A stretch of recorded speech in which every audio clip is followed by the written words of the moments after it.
Right, ladies and gentlemen, we are back. Yes, back. Pull a page out of Dashy's book.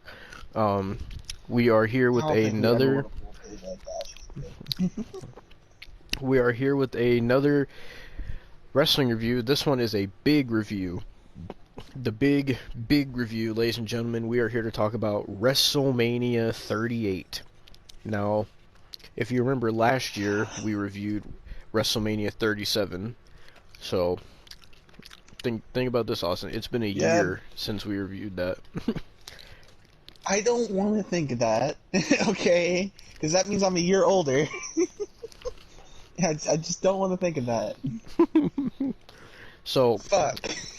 first off, um, I guess we'll start with night one. We were thinking about talking about Takeover, but Well, Takeover was nothing shouldn't special. So, shouldn't we mention the whole big different thing about this? I was actually there both nights, so hmm so yeah, I Austin was actually got to actually experience it live. at WrestleMania live in person in the crowd next to Grimm's Toy Show. No, I was not next to Grimm's Toy Show. If that was, dude, if I was next to Grimm's Toy Show, I wouldn't be here right now because I would kill myself. So, I I would have somehow, even though they check you like with like all that shit, I would have somehow brought something to stab myself in the neck. Oh my god. I could not, I could not do. I would fucking somehow with find like one of those fucking margarita cups they were selling there and fucking just stab myself with it. Oh, that's a good question. Like, were there people walking around the crowd selling stuff, like drinks and stuff? Oh yeah, margaritas, Bud Light. Oh, and that's it. That's So, it. if you wanted to get drunk, you were covered. They didn't have no food or anything. Well, to be fair, they also did have like delivery when it came to food, so it was different. But they had people walking around with if you're talking about people walking around with drinks, you know, that's different. But food, there was delivery. How the fuck? Wait, how do you do delivery if you're in the fucking arena? Oh, there was a WrestleMania 38 app. No, I had to download the WrestleMania 38 app because not only was there delivery on there was a thing on DoorDash called Smackdillas. What the fuck? So it was quesadillas, but with And they're called wrestling names. Smackdillas. And yeah, they were called WWE Smackdillas. I actually had a couple. We DoorDashed them before we went to night two, and they were really fucking bland. I imagine. But it wasn't that expensive for DoorDash. It was only like 30 something for DoorDash for me and my mom. So, I mean, they weren't too bad. So, I guess with this review, when we talk about the matches, like we can tell two different experiences. You can tell the crowd experience of each match, and I can tell the what I seen on TV perspective. Yeah. So, um, but like I said, we were thinking about talking about Takeover, but it wasn't anything special, and they had it on To be right fair, before WrestleMania, so no one cared. yeah, I only watched the Tommaso Ciampa match, and after that, I Yeah. was like, fuck off, because that match is kind of bullshit anyway. So, Yeah. So, um, I mean, to mention the Hall of Fame, I guess we're not really going to talk about it, but the only like thing worth talking about is Undertaker. Really, I mean, the whole Hall of Fame was good, but Undertaker was like the biggest thing. Um, the inductees were Undertaker, Vader, Shad, Gaspard, Sharmell, and the Steiner brothers. So pretty good lineup. Um, well, I mean, besides Dana Warrior, because fuck that oh cunt. god, yeah, Austin had a whole fucking rant about Dana Warrior. No, no, no, no, no, no, no. No. No. If we're gonna come back, we're gonna come back strong. Fuck Oh you, no. Dana Warrior. The Oh god, only here we go. reason you're with the company is because you had sex with the Ultimate Warrior. Oh my god. Only reason. Jesus And Christ. and and and and the only reason they hired you is because the Ultimate Warrior passed. Oh my god.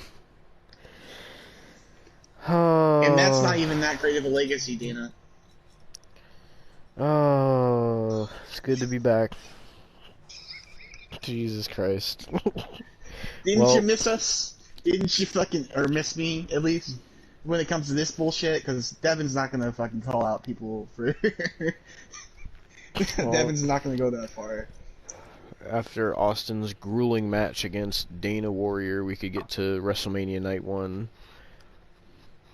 So, uh, so was there any pre-show stuff or like any dark matches? Oh no. No. That's the funny part.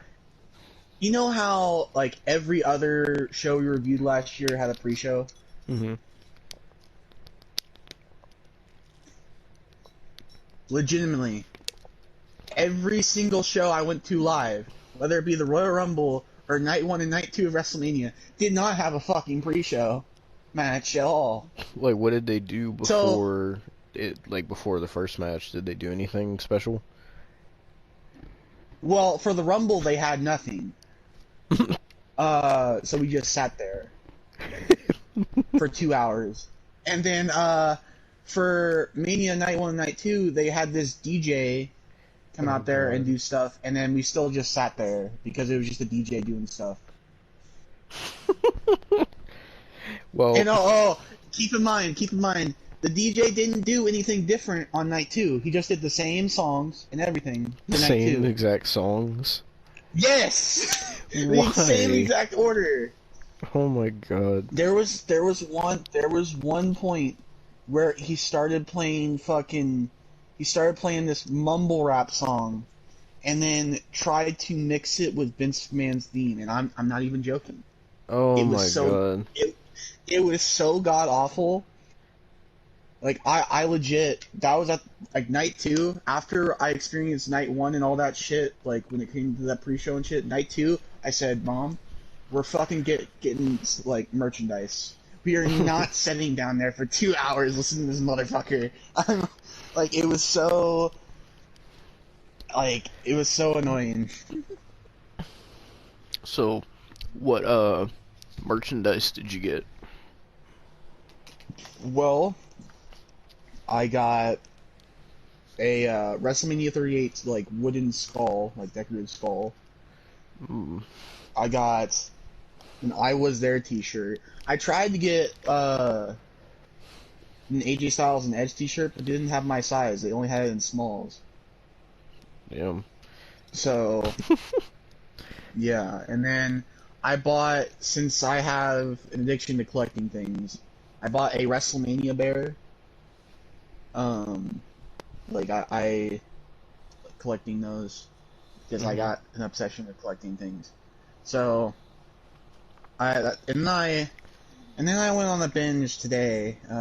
This is Tuesday as we're recording this because I got back Monday, and I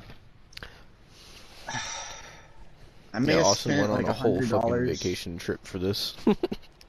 Yeah, I went. I was gone for a week, so that was like a whole thing. But I spent $100 on WWE Shop. Oh god. What did you buy? So I bought the Undertaker Hall of Fame shirt. I bought a Smoking Skull Championship pillow because it was on sale. I bought some Eddie Guerrero pajama pants. Oh my Don't God. ask me why they had them.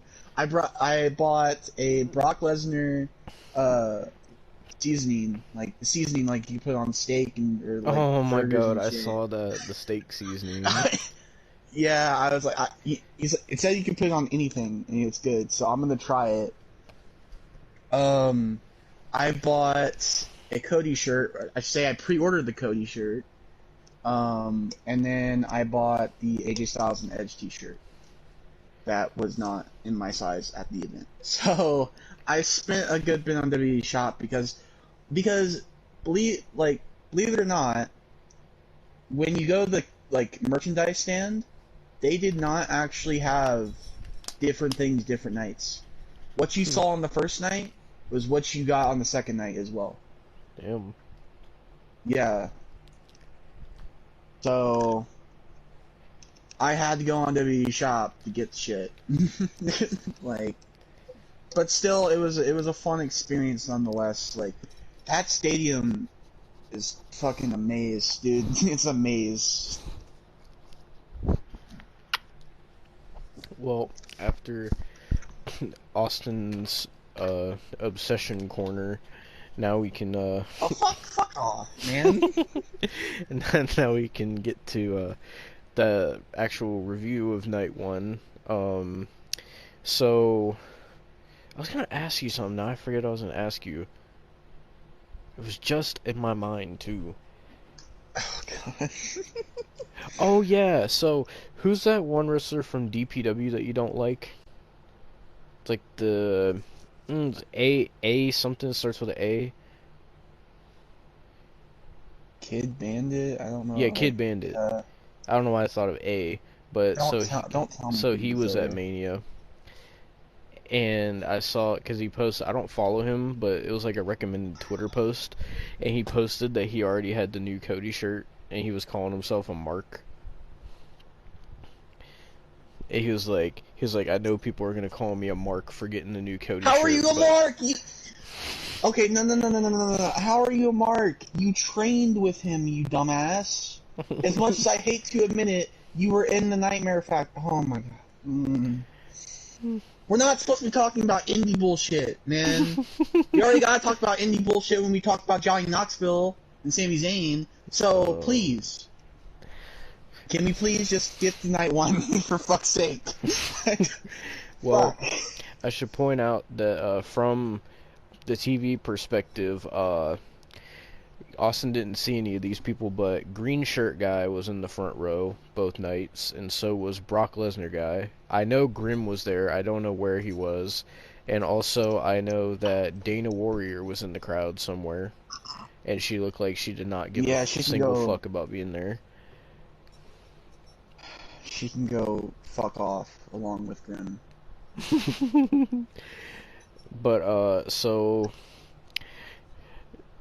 to get to WrestleMania 38, night one, it started off with, well, actually, you say it, because I didn't start watching night one until the Becky match because I was at work. So what did it start off with? It started off with the Usos versus Shinsuke Nakamura and Rick Boogs. So I'm interested about this match because I heard that Rick Boogs got injured. Yeah, the match was going good. Rick Boogs was doing a lot of offense, which I'm actually starting to like Rick Boogs. I'm actually starting to get... I actually kind of enjoy Rick Boogs right now. Well, I did enjoy Rick Boogs, I should say, because he picked up one of the Usos, and then he decided, I'm going to pick up both the Usos at the same time. Oh, God. So when he did that, his knee blew out, and as soon as his knee blew out, the match ended like 2 minutes later. Damn.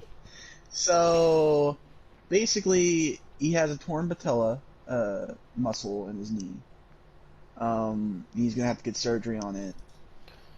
Damn. But everybody was like, "Fuck, he just fucked himself up." But it looked like, I could just tell like how bad it looked when I saw it on the Tron, because you couldn't really see a good like glimpse of it at the ring area. So when it played on the Tron again, like you could tell it was fucked. Like he was actually fucked. Damn. But the Usos retained. But it just like, who's gonna be Shinsuke's partner now, or what is Shinsuke gonna do now? So, because that's a serious injury that he's got there. So, I don't think it's something that you could recover soon from. Damn. No. So do you remember what was after this? Fuck, Was it the Drew and Happy Corbin Oh, match? yeah. It was Drew and Happy Corbin. I didn't give two fucks. Nobody did. No, there was people that did, trust me. Really? There was people, yeah, there was people who were like, I can't wait for this fucking match. Well, they didn't say fucking because they were like 9. But it's like, I can't wait for I can't. No, there was actually kids behind me that were like, yeah, Drew McIntyre versus Happy Corbin. I was like, I stared at my phone through this entire match. I know Drew won. Yeah, and then he sat there and broke the ropes with a sword. Oh yeah, I saw the sword and, fucking bent. Keep in mind, on night one, there was a match cut. Yeah. So, think about this. There was a match cut, but we had a shortened match with the Boogs and Shinsuke match. And then, immediately after that, Drew, like, makes it to where they have to put the ropes back together. Took like 15 minutes to do that shit. And they didn't even do it right. I saw they didn't even do it right. I didn't notice this at the event, but they didn't even put the ropes back together right because they were crooked for the rest of the show. They were legit crooked. Jesus Christ. But Drew McIntyre won. Nobody gave a fuck. You know what? Speaking of this, fucking Riddick Moss or Madcap Moss, whatever you fuck you want to call him, why the fuck did he win the Andre Giant Memorial Battle Royal? Because I watched that the night before. Oh yeah, by the way, they did that on Smackdown this year instead of on WrestleMania. Yeah, so I watched SmackDown. I watched SmackDown, the Hall of Fame, Night 1 and Night 2 of Mania, and then I watched Cody's promo on Raw. Spoiler, I didn't even realize. We'll talk about that later. Everybody knows at this point. It doesn't fucking matter. Cody showed up at Mania. It doesn't matter. But nonetheless, I watched all of that. And the Hall of Fame. Why the fuck? Yeah, I mentioned that Hall of Fame. But why the fuck did Madcap Moss win the Andre Giant Memorial Battle Royal? That is legit just the Jobber Battle Royal. Oh, did you see? Did you see what happened? Because when they announced him as the winner, they misspelled Andre, so it said Andrew the Giant Memorial Battle Royal. Oh my fucking! Like, how did they mess that up? How did they put Andrew the Giant? I don't know. But we went from think about this, Devon. We went from fucking people like Cesaro and Big Show to Mojo Rawley, fucking Gronk. That was fun. Yeah, fucking who won the 34 one? Was it Matt Hardy? Oh yeah, it was Matt Hardy. Nobody gave a fuck then. I don't really think I gave a fuck then. I know you're a Hardy mark. It's okay, but still, I didn't give a fuck. And then goddamn Braun Strowman. Why? Don't forget Baron Corbin. Well, Baron Corbin was decent at the time. Like, that's why I didn't mention his bullshit. But then, and then fucking 37 was Jey Uso. And I mean, okay. And now Riddick Moss. Really? The man who debuted on the main roster, winning the 24/7 championship. Yep. The man who also faced Drew McIntyre like 27 times. This man, if they're really gonna push Madcap Moss or Riddick Moss, because he's pissed me off twice now. Because not only did he win the Andre Giant Memorial Battle Royal, he eliminated AJ Styles in the Rumble. It was the Andrew the Giant Memorial Battle Royal. I don't know how they messed that up. That's so disrespectful. I don't know how they mess anything up anymore, man. That'd be like for the fucking Hall of Fame, if for the fucking for the Shad induction, they accidentally call him like fucking Shaq Gaspard or something like that. Like, how do you mess that up? I don't know. But I was scared when they had fucking Riddick Moss win, because right after that, I was like, well, fuck. You know, this is the start to WrestleMania weekend, and we have Madcap Moss as a champion. What are they gonna do now? Are they gonna bring Shane out to face Seth Rollins? It started making me spiral, dude. It started making me spiral, because I'm like, you can't do this to me. You can't. I spent so much money on these tickets. Like... But nonetheless, boring match. It fucking sucked, dude. It really did. So hopefully this is the end of their feud finally. It's been going on for months. I would and no hope one's so.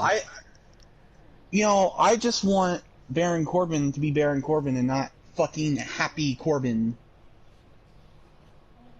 And I don't want to see depressed Corbin. I would rather depressed bum-ass Corbin. I'd rather bum-ass Baron Corbin is what I would rather. Like, Jesus. I don't want Constable Corbin. I don't want King Corbin. I want either bum-ass Baron Corbin God, I remember or Constable Corbin. Holy shit. You forgot about Constable Corbin? Yeah. The man who retired Kurt Angle? Yeah. Our fucking meme lord, Mr. Kurt Angle? So was the next match the Mysterios match? Yes, I believe so. It says the Mysterios versus the Miz and Logan Paul making his in-ring debut. We saw him at WrestleMania 37 getting stunned by Kevin Owens. There is one thing disappointing about this. They did not sell Prime at the event. Did Logan come out with Prime? I was very upset. He did not come out with Prime. You would think, but he did not. But this match was surprisingly good.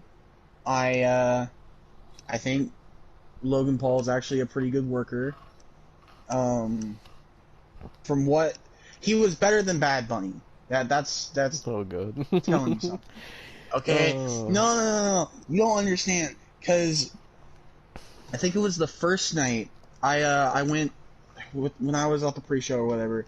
I was sitting there and I was grabbing food and something to drink for me and my mom, and these guys in front. I went in the wrong line because it took forever, and like the other lines were going really fast. But either way, there's this fucking guy. Oh my god, I swear to God, I wanted to punch him in the face. Oh man, because he was saying this stupid ass shit. He's like, "Who do you think is gonna face Seth Rollins tonight? I think it's gonna be Triple H." And I'm like, no. No, I was like, what the fuck is wrong with you? Oh my god! Like, because he legit is like, you just, like he said Triple H, and I'm like, okay, I'm just gonna, because I was gonna let that one slide. I'm like, okay, I'm gonna let this one slide, and I'm like, then he was talking about the Logan Paul match, and he's like, I think he'll be good. I don't think he'll be as good as Bad Bunny, though. And I'm like, why? Why do people think Bad Bunny was good? I'm like, no. and then he kept going on. He's like, you know, it could be anybody that faced Seth. It could be Shane. It could be fucking. Motherfucker said it was gonna be Dean Ambrose. Jesus Christ. I'm just sitting there. I didn't know there was wrestling fans that delusional, dude. I didn't know. I thought I was delusional at some points, but oh my fucking god. Like, oh. Like, he goes from fucking Triple H to Shane to fucking Dean Ambrose. What the fuck? But nonetheless, I don't understand why people think Bad Bunny is fucking good. Like, it's... Oh. Dude, I would have fucking just been so fucking done if not only Bad Bunny came out for the Rumble, but he also came out for Mania. I would have been so fucking pissed. I would have been like, oh. I'm so glad Bad Bunny isn't DLC for this fucking game, 2K22. I'm so fucking glad. I rather fucking MGK at that point. I don't want Bad Bunny. At least MGK looks like he could punch somebody in the head and fucking knock him over. Bad Bunny doesn't fucking But don't forget, Austin, Bad Bunny was in the Royal Rumble. He was in the final four I of the Royal know. Rumble. I was there. I was so pissed, dude. Oh.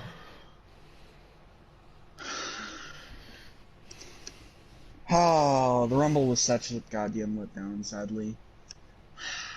So I heard Logan Paul hit a Three Amigos in this match. He did. He had a Three Amigos and a Frog Splash. And he hit them pretty well. Like, you could just go to his Twitter, it shows all the moves that he hit, like, perfectly, and he hit them convincingly. Mm-hmm. Like, it wasn't like Bad Bunny, I'm just gonna do this shit because I can. Bullshit. So the match was good. Keep in mind, I'm only talking about this match because Devon didn't start watching Night 1 until, like, Bianca and Becky, right? Yeah. Was that after this match? I think. I'll have to look at Night 1's card again. But keep in mind, my brain is mush because I just... Yesterday I had, like, a fucking 8-hour drive back home. It was fucking tiring. But nonetheless, the match was good. The Miz and Logan Paul won the match, and then the Miz turned on Logan Paul after the match. Don't know what that's gonna lead to. Nothing happened on Raw, so Oh, but also I you guess forgot nothing. to mention that Jake Paul was at WrestleMania, and he said that he wanted to wrestle and kick somebody's ass. I don't want to see that, personally. I don't... Like, I like Logan Paul, I don't like Jake Paul. So... Yeah, fuck you. No. I'm trying to think. Because I got the match card here. The only things left is the match that was cut. Becky, Bianca, the Cody thing, Charlotte and Ronda, and the Stone Cold thing. Okay, yeah, then that was next, so you could talk about this one. So, when I came home from... What? Well, I could tell you all my thoughts for this match, if you want to know my thoughts, because my thoughts are like 3 sentences. And then you can go. Okay, so I'm a big fan of Becky Lynch's new look. So the only thing I was thinking about during this match, wow, Becky Lynch's hair looks nice. Wow, Becky Lynch could put me in a chokehold. Oh my fucking Wow, God. I would like to be in it. No, when she was putting Bianca in that triumphal choke, I was envisioning myself as Bianca. So, and Becky Lynch, your ass looks nice. All right, go on, Devin. Oh my God. Hold on 1 second. Sorry, my dog wanted up on the bed. So... Alright. I came home from work, and I turned on the Peacock, and... Oh, God. That's what everybody calls it. They call it the cock. But, so...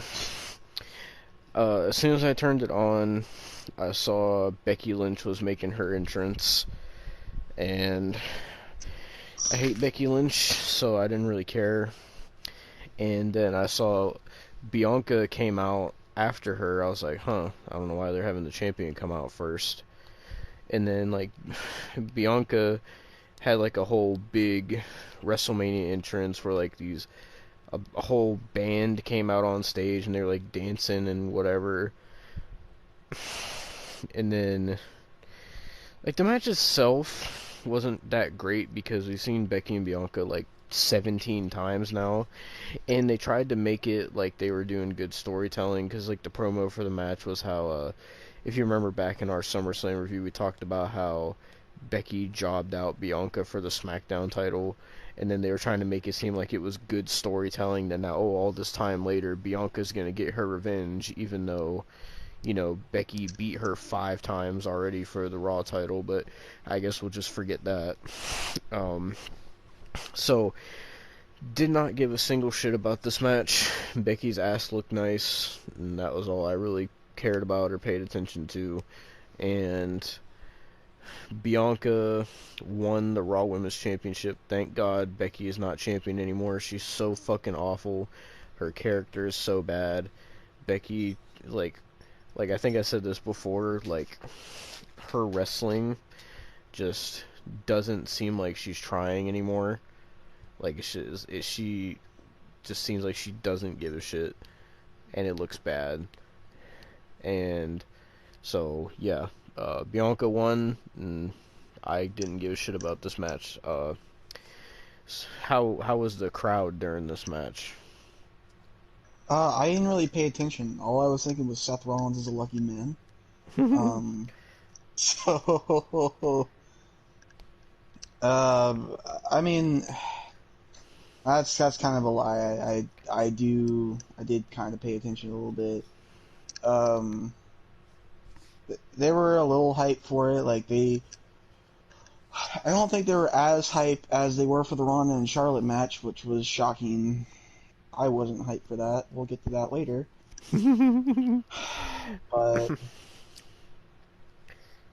But they weren't as hype as people thought they would be or whatever. Mm-hmm. Well, trust me, I knew when it was fucking hype. Well, after that boring ass match that we've seen 1,000 times, which by the way, Becky Lynch said that match deserved to be the main event of WrestleMania, by the way, because she thought the storyline was that good. But anyway, so, I also saw like Becky had this, like, for her entrance, she had like this Marvel style intro that was like all like clips of her or something. I don't know if they showed that on the Tron or anything, but they showed that on Peacock, because it was like this Marvel type thing. You know how Marvel, like, they show like all the comics. Oh yeah, and they makes showed the it on Marvel the logo. Tron. Yeah, for Becky it was that, but it said like it was all Becky clips and it said big time because she's big time Becky. Yeah, now. I saw that. Shit. And so after that we got to the best part of, honestly, the entirety of WrestleMania. So we get to the Seth Rollins match. Now, leading up to this match, basically, Seth wanted a match at Mania, and every time he tried to get himself into a match at Mania, he lost, and so he pretty much demanded that Vince McMahon put him in a WrestleMania match. So Vince McMahon said, alright, well, you can have a match at Mania, but I'm going to handpick your opponent. So Seth Rollins came out. He had a nice little WrestleMania entrance. He had like a choir singing his theme. And he was wearing like this purplish blue attire. It was kind of weird. And then, so Seth Rollins is waiting for his opponent, and they were like building up a lot of suspense, like who's it gonna be. Some people were thinking Shane McMahon. Some people were, there's like a rumor going around that Bray Wyatt was in Dallas, so some people were thinking it was gonna be Bray Wyatt. And fucking, like Austin says, some people thought it was gonna be fucking Dean Ambrose for some reason. And I don't know why. They were like so dumb, dude. So Rollins is waiting there for a good minute, and then the lights go out. And at this point, I was thinking, don't tell me it's actually fucking Bray Wyatt. Like, no way. Because for some reason, I was thinking for Cody, they weren't going to shut the lights out. So when they shut the lights off, I was like, is it the Fiend? And then like it stayed black for a minute, and then you heard like a drum beat, and then all you heard was uh it said, I think it said, it had like the audio of Cody saying, in wrestling there's more than one royal family, and like the crowd started marking the fuck out, and then Cody's AEW theme started playing, and like all the Trons said American Nightmare, and I was so fucking hyped. So I want you to explain this moment since you were in the crowd. What was the crowd experience like for this moment? Well, let's just say after this moment, I had a headache for the rest of the night. Because it was so fucking loud. Like, to be fair, this and the main event was the only times that I was standing up, because I had, like, been walking through, like, the zoo and shit, because I was on vacation and shit before this, like the day before. So I was already sore and shit, with my legs and shit. So I only stood up for two things, and it was this and fucking the Stone Cold thing. But everybody was fucking marking out, dude. Like, everybody was marking out. Like, it was probably, besides the main event, it was probably the best moment and match of the night, of night one. Like, it was... I'm just glad I could say I was there for Cody's return and Stone Cold being there and shit like that. Like, that's one thing I could say, and nobody could take that away from me, but it was very fucking loud. Like, the loudest it got that entire night was when Cody came out. So, yeah, Cody had a whole like really cool entrance just because everybody was marking out. He like came up through the smoke, and then they announced him as the American Nightmare. He pretty much just has his AEW gimmick, his AEW theme. So then we get this Cody versus Seth Rollins. I'm used to calling him Cody. Cody Rhodes versus Seth Rollins match. And it was a very, very good match. Sometimes I forget how good Seth Rollins is until I see him in matches like this. But they put Seth Rollins in so many matches now that I don't care about. I guess I just kind of forgot how good Seth Rollins was. And so they had a really good match. There was one spot where Seth like suplexed Cody to the outside and it looked nasty, like the bump they took. There was a spot where Cody tried to go for the moonsault and Seth did like a reverse. It looked like he was going for a reverse DDT and then caught him into a cutter and then did a roll through and then caught him in another one like he usually does with the Falcon Arrow. Then there was a spot where Cody did a moonsault. He kind of messed it up a little bit, but he still got it.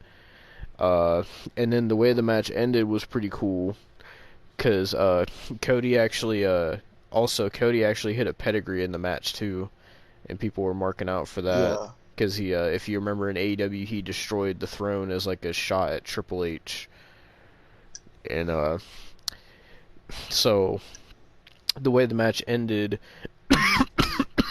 excuse me, is he hit 2 crossroads on Seth Rollins, and then he picked him up, and then he did the Dusty Rhodes Bionic Elbow, and then a 3rd crossroads to Seth Rollins, pinned him 1, 2, 3. And Cody Rhodes won in his comeback match. It was a pretty good match. Yeah, it was the first match I fucking gave a shit about. Well, it was only the second match you watched, to be fair. People were, I wonder if you agree with this. People were saying that it was a 5-star classic. Do you agree with that? It was pretty good. Like, I would definitely go back to it. I don't know if it's fucking... Actually, you know what? To be fair, because of what Meltzer thinks is 7 stars, that is a 7-star match, not fucking Meltzer. I swear to God, Jesus if I see Christ. another fucking Meltzer rating, Oh my god, dude. Every time I see a Meltzer rating, I get infuriated. So yeah, just to spite Meltzer because I know he fucking didn't rate it that high. 7 stars. All right. So Well, after that amazing moment and match, we went to probably this is the worst match that I saw on night one. This was originally supposed to be the main event of night one. Thank God they changed that. It was the Charlotte Flair versus the Women's Royal Rumble winner Ronda Rousey for the Smackdown Women's Championship. This match was fucking awful. It was so boring. No one cared.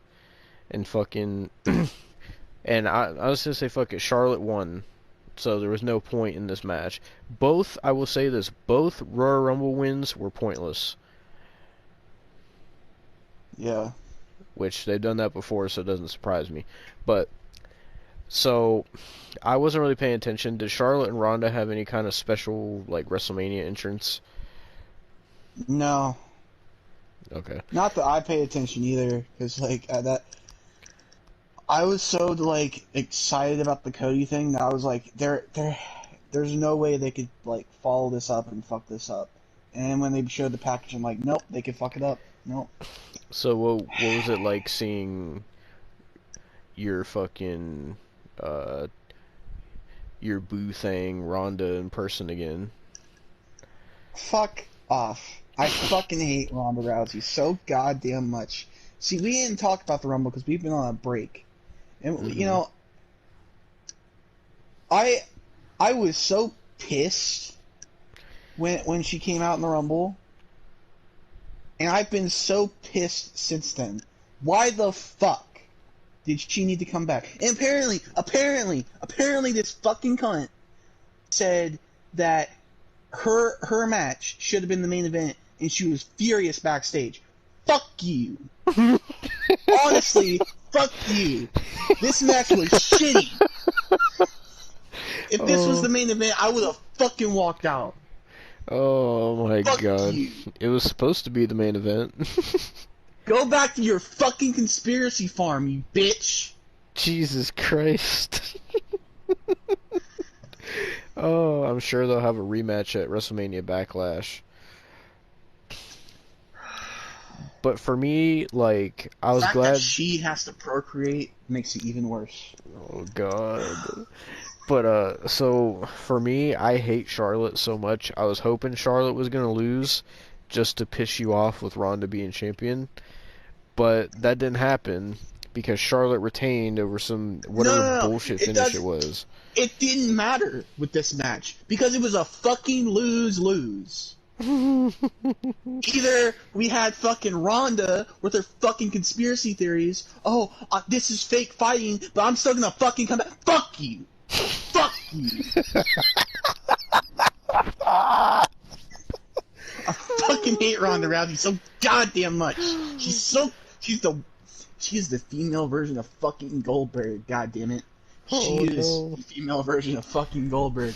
Fuck you, Ronda Rousey. God. What would you have done for the Seth Rollins thing if it would have been Goldberg that came out? I would have been so goddamn pissed. Dude, fucking, that same guy that was saying it was Triple H and Dean Ambrose and shit, he was saying, he was like, what would be even more hype? Goldberg. And I was like, I was so close. I was so close to just knocking him the fuck out. Oh. God. From what I paid attention to in this match, it just looked like I saw people saying this on Twitter too, like apparently all Ronda was doing was arm drags most of the match. And you wanna know why? You wanna know why? Why? Because even though she got some quote unquote training from Shayna Baszler, she's still green as fucking hell. But she's Ronda Rousey, so it doesn't matter if she. I don't give a fuck if she's goddamn Will Smith and she's fighting Chris Rock at fucking Mania. I don't care. I wish that would have been an actual match. But yeah. I So don't care if it's fucking Arnold goddamn Schwarzenegger. I don't care if it's fucking John Cena. She's not gonna be good. Whoever she fucking wrestles. Unless she gets proper goddamn training, which she still probably won't fucking listen because she's the equivalent of fucking Eva goddamn Marie in BFAB.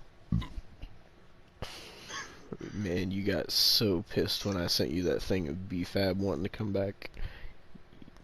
Oh, she wants to come back. She can go. She can go talk about her conspiracies with goddamn Ronda because that is a fucking conspiracy that will never goddamn happen. So I gotta ask, how pissed were you in the Rumble when Ronda came out and everyone was marking out for her? I was so goddamn pissed, but I knew I couldn't show it. I couldn't show. See, here's the thing. I was pissed on the inside. I had to keep it in because you don't understand. There was people getting into fights at Mania. Oh my god. Yeah, there was people getting into fucking fist fights. Oh my so god. I had to keep when it came to the Rumble and Mania, I had to keep things in that I was pissed about. Why were people getting in fist fights? There was legit. I don't know what match it was, but there was some match. I think it was the Ronda and Charlotte match. I think it was, but there was somebody that got in the fist fight, and they got kicked out. They got kicked out. Somebody managed to get kicked out before Stone Cold came out because of Ronda and Charlotte. Oh my god. Keep in mind that. Well, like, fuck's sake. Well, to finish talking about this match, because I'm sure you don't want to talk about Ronda Rousey no more. But I don't think you'll want me because I'll go too far. So I know I'll go too far. Charlotte retained with a fuck finish, and no one cared. And I'm glad it wasn't the main event because that would have been terrible to end on. So then, go fuck yourself, Ronda, thinking you're the main event. Fuck you, fucking cunt. So, so we get to what was actually the main event.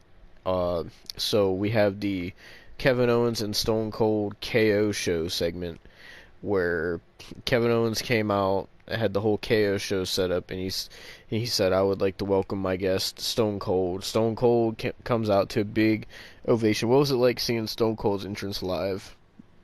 It was cool. I mean, I would like to get this up before we do the podcast, but if I want to edit some stuff in, because I actually have a video of Stone Cold's entrance. So it was on the screen because I didn't really get up at that time. Like, I got up for the start of it, but I didn't get up, for all of it. But it was cool seeing that, especially since I was named after Stone Cold and shit and everything like that. It was all kind of cool in a way. So Stone Cold came out on the ATV. He got in the ring, and they did the KO show segment, and they talked for a little bit, and then Stone Cold called Kevin Owens a stupid son of a bitch, and he called him a stupid piece of shit. They didn't even, on Peacock, they didn't bleep that out. I heard it too because I was there live. So usually on Peacock and stuff, they bleep that kind of stuff out, but they didn't. He clear as day said, "You stupid piece of shit." So basically, Kevin Owens was he was like, "I tricked you, Steve." He's like, "Cause I didn't want to have you out here to talk. I wanted to have you out here, even though I have a bad back right now. I wanted to ask you out here for a match." And he's like, "I know you haven't wrestled a match in 19 years and whatever." And then he was asking Stone Cold to accept, and Stone Cold was like, "Well, I had my first ever wrestling match in Dallas. I could wrestle my last ever wrestling match in Dallas." And so Stone Cold accepted, and they got a referee out there. My man wrestled in the fucking jorts with the knee braces, and fucking so I didn't know what to expect with this because I had no idea it was even going to be a match.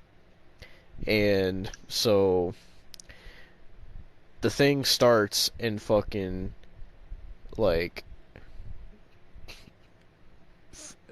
I was not expecting Stone Cold to still be so fucking good Yeah. this long after he fucking wrestled. And like this, like I mean, obviously, like Kevin Owens was really selling for him and shit, but like still Stone Cold like looked honestly like he hadn't missed a beat really. Like you could tell, obviously he's a little older and a little more worn down, but for what it was, that was way more than I thought Stone Cold was gonna be able to do. This man was taking suplexes on the concrete, for God's Yeah. sake. And At keep in fucking mind 57, I think is how old he that is. yeah, he's 57. Keep in mind, back to Ronda, Oh God, she fucking thought just couldn't get enough of Ronda, could you? no. The disrespectful bitch Oh thought no. that her match should have main evented instead of this. Fuck you. Well, so did Becky Lynch. Don't forget that. No. I don't give a fuck about Becky Lynch. At least she has a nice ass. Oh my God. Ronda doesn't. So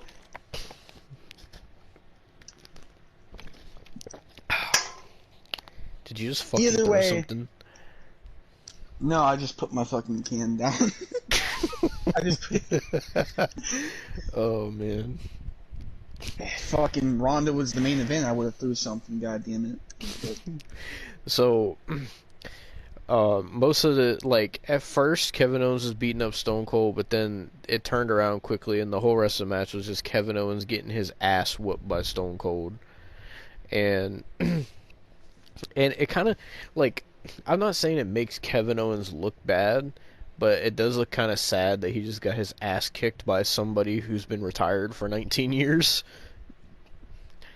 But Yeah. so it for those who weren't watching back then, Stone Cold's last match before this was against The Rock at WrestleMania 19 in 2003. Just in case, like, because I know I have a younger audience, so I don't know if they even knew that match was his last match or not. But so it's been almost 20 years since Stone Cold wrestled. And I was honestly wondering how people were going to feel about this because I'm like, well, is it going to be like Shawn Michaels and all these other people that came out of retirement where they feel like it disrespects their legacy after for them retiring? Like, did you feel like Austin wrestling this match, did you feel like that took away from his retirement all the way back then? Do you think it ruined his legacy or anything? I mean, no, because at least this time he got a win. You know, Mm-hmm. after like he got a win before he retired. That's what I'm trying to say at least. Mm-hmm. Because he lost that match with The Rock at WrestleMania 19, so I feel like he needed a win, you know, just to have that. Yeah, I mean, one thing I was thinking about during this whole match was, like, man, I was like, man, like, Kevin Owens, like, must feel like a kid again when he used to watch Stone Cold, like, being able to wrestle Stone Cold. Like, I could tell, like, he was having so much fun selling for Stone Cold. Yeah. Like, this must have been, like, a dream come true for Kevin Owens. And he even got to hit a stunner on Stone Cold, which you don't see too often. Yeah. And goddamn. So the match ended with Stone Cold hitting a stunner on Kevin Owens. Stone Cold wins. He starts. Oh, Stone Cold. He was also drinking beer during the match because he didn't give a shit.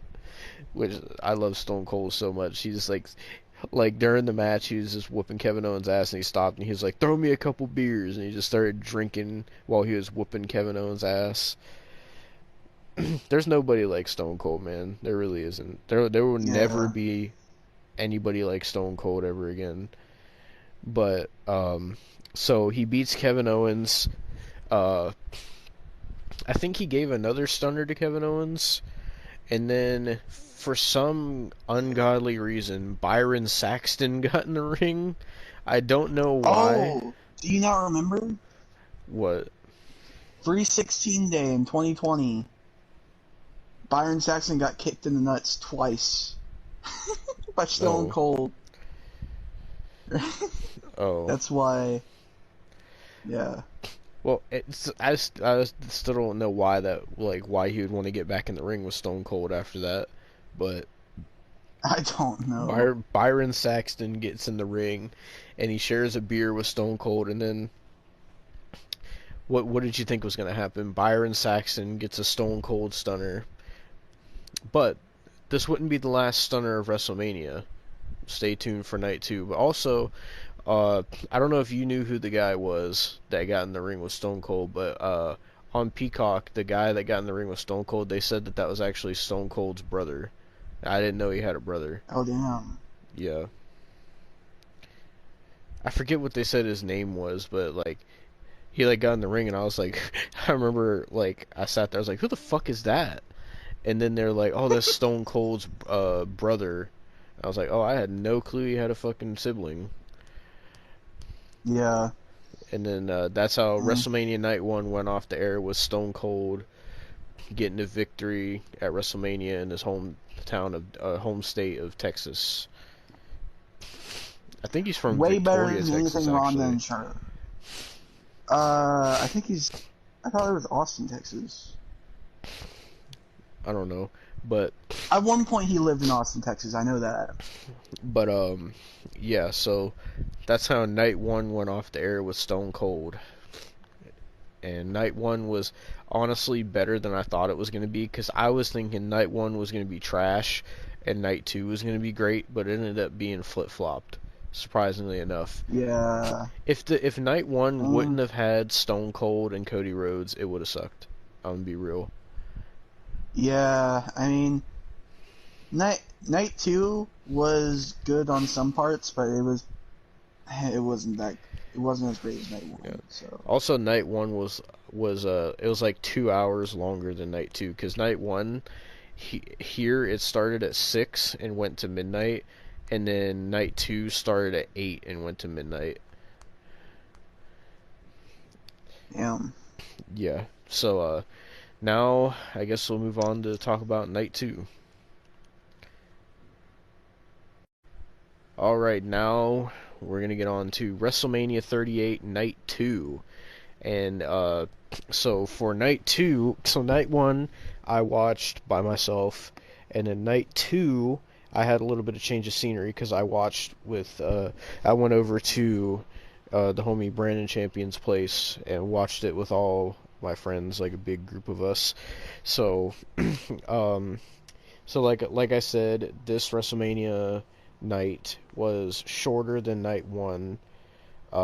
So surprisingly, they started off Night 2 with Triple H, which I was not expecting him to be there. So, like, what was it like to see I Triple totally H's forgot about entrance that. live? Well, it was cool to see the Tron, because nobody knew Triple H was gonna come out, obviously, you know. But nobody would fucking sit down. Like I sat there and got up, and even when I was standing up, I could barely see anything.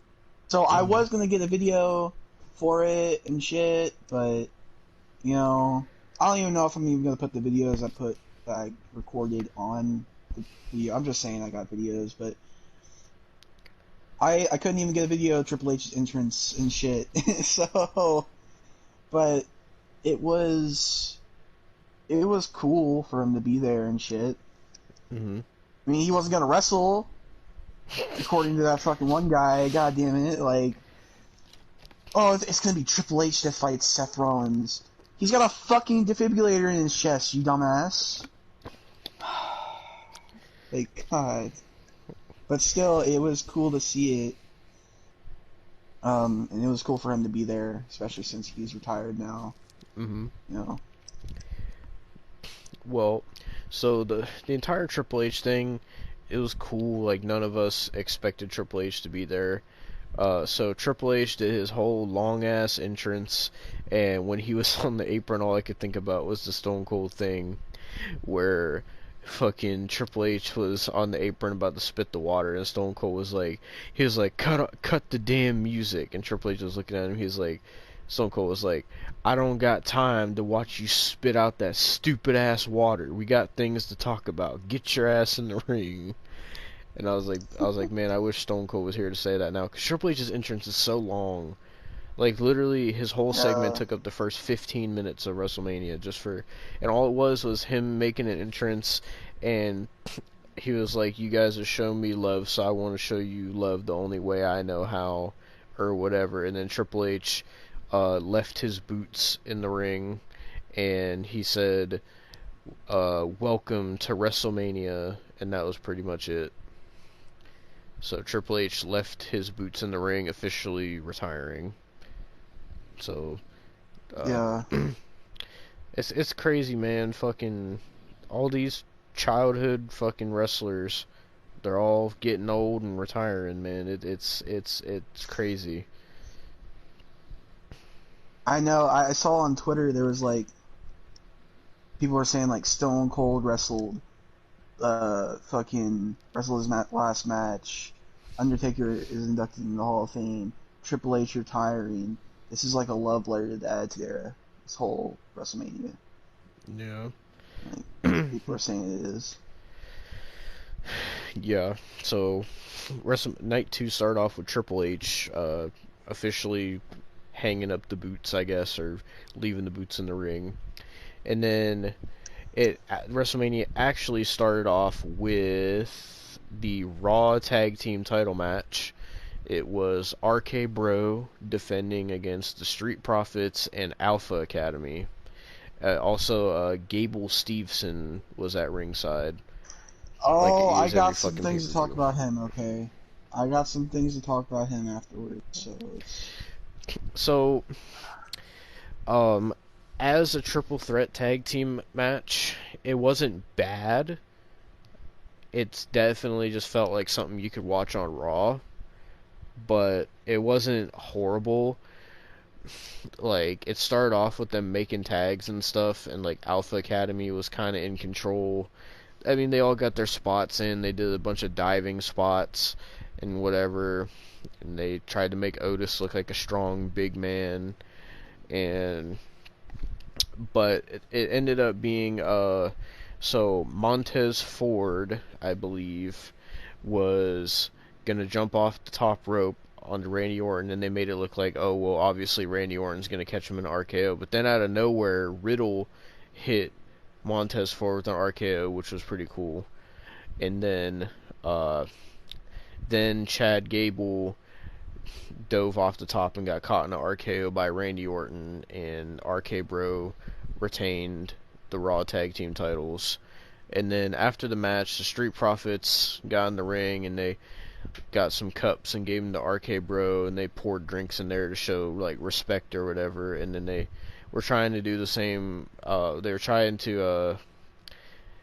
They got Gable Steveson to get in the ring for some reason, and they tried to have him as part of the toast. And then Chad Gable gets on the mic, and apparently they've had a rivalry going on. I don't know why.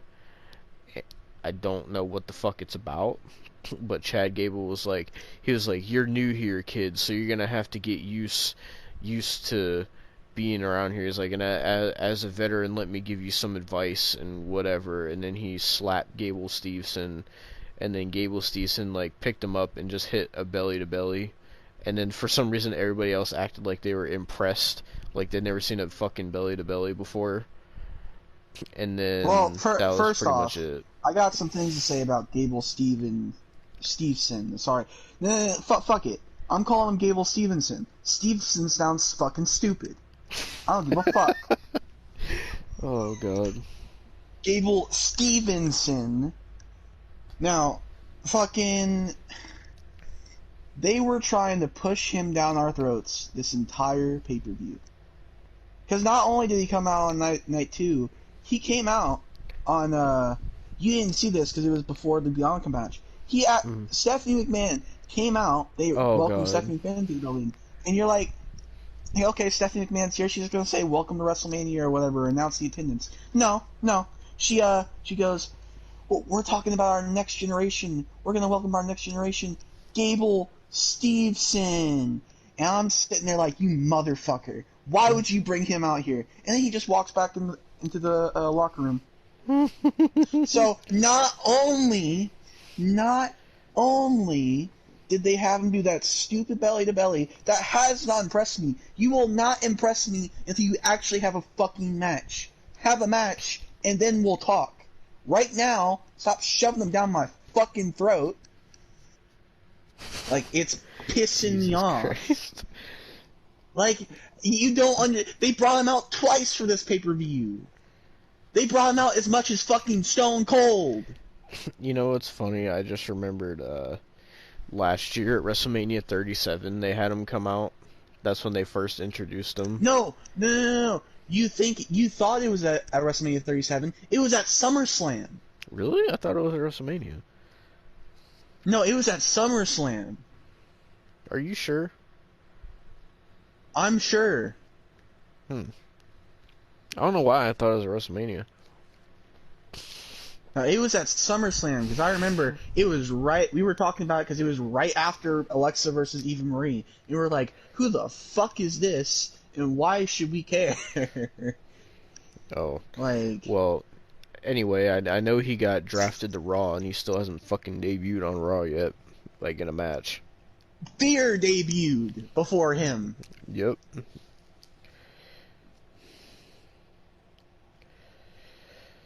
Like, Beer came on Raw, okay? We can't fucking...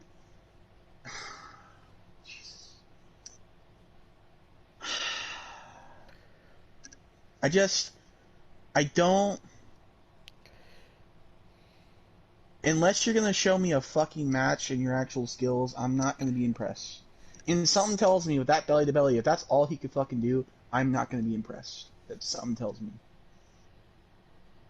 And I don't know if you know this, but that fucking man has a dad bod. Can you believe it? That he's got a fucking... You can tell he's got a fucking dad bod, dude.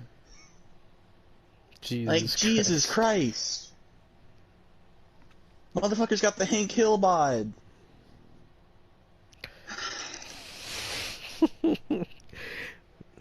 So you're not impressed for that with fucking propane. You're not impressed with Gable Steveson so far, Austin?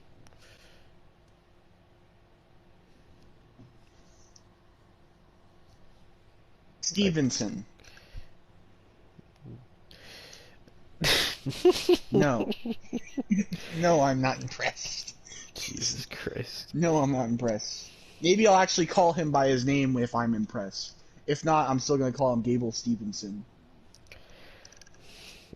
Well, moving on from that match, after that we got the match that I totally forgot that they put on this card. Bobby Lashley, the Almighty, versus the Giant Omos, or Omos. I don't know how it's pronounced. I'm gonna tell you right now, if you think Omos is big on TV, holy shit, is he big in person? Oh my fucking God. I think they said he's 7'4", I think. Yeah. He's fucking huge. So, from what I understand, they're trying to make him like the next Braun Strowman, kinda, or like the next big giant guy, like the next Big Show, and hey, I mean, he could work better than some of them.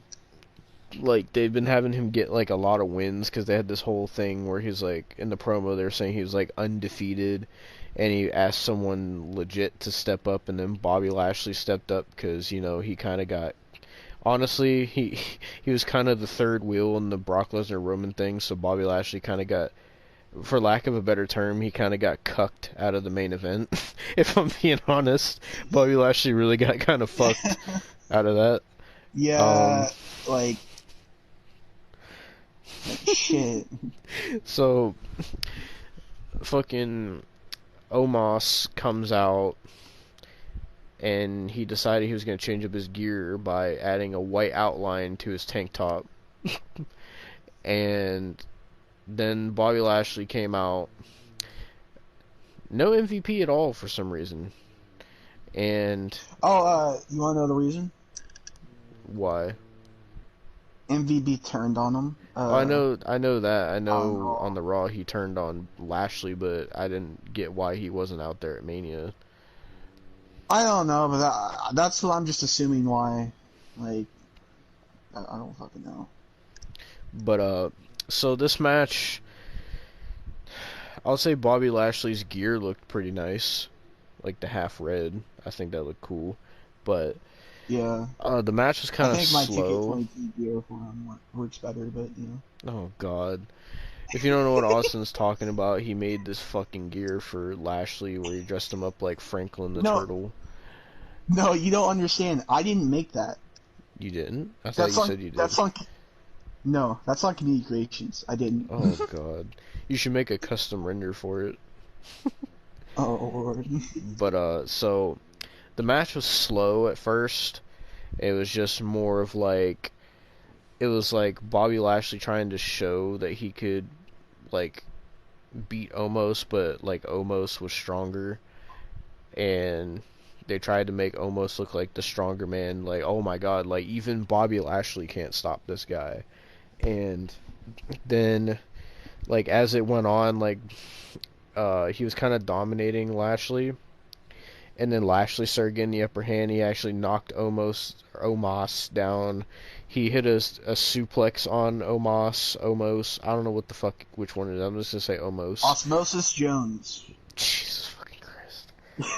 Uh, but so he hit a suplex on Omos, and fucking the commentators were marking out because they're like, oh my God, he actually like they were trying to act like he did the standing vertical suplex where he like holds him up with one arm. Like he there was no way he was gonna do that to Omos. So, but Yeah. for some reason Bobby Lashley did this. They also did this in the Roman Brock match. For some reason Bobby Lashley speared Omos, but he speared him in the back. I don't know why. But I mean it worked, and then Lashley speared him again. Oh, he also tried to put him in the hurt lock, but it didn't work. And then he speared Omos again, and he beat Omos. So Yeah. So when they did that, my friends were like, "So, what's the sitch?" God damn it. So my friends were like, they're like, "So Lashley beat Omos, so was his whole push kind of pointless? Like, why would they have him get pinned clean if they're trying to like push him as a undefeated big guy?" I don't fucking know, but Bobby Lashley defeated Omos, Osmosis Jones, fucking whatever you want to call him, and that was pretty much that match. Then after that, oh God, I'm trying to remember what was after that, because I know they had one more match before the women's tag title match. I'm trying to remember what it was. I think I know what it was. Was it the Sammy Knoxville match? Yeah. Jesus Christ. Okay. Alright, well, now you should probably just have me take the helm on this one. Mm-hmm. This match, I will say, this match, I know Austin's going to shit all over it, but this match was actually pretty entertaining.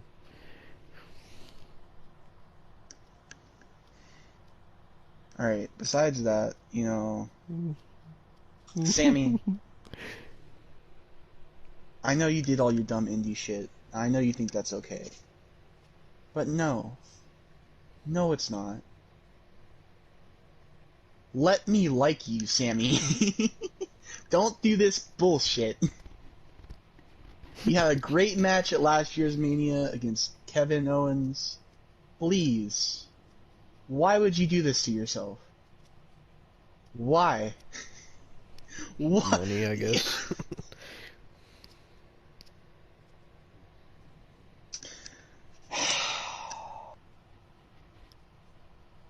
Giant fucking mousetrap, man.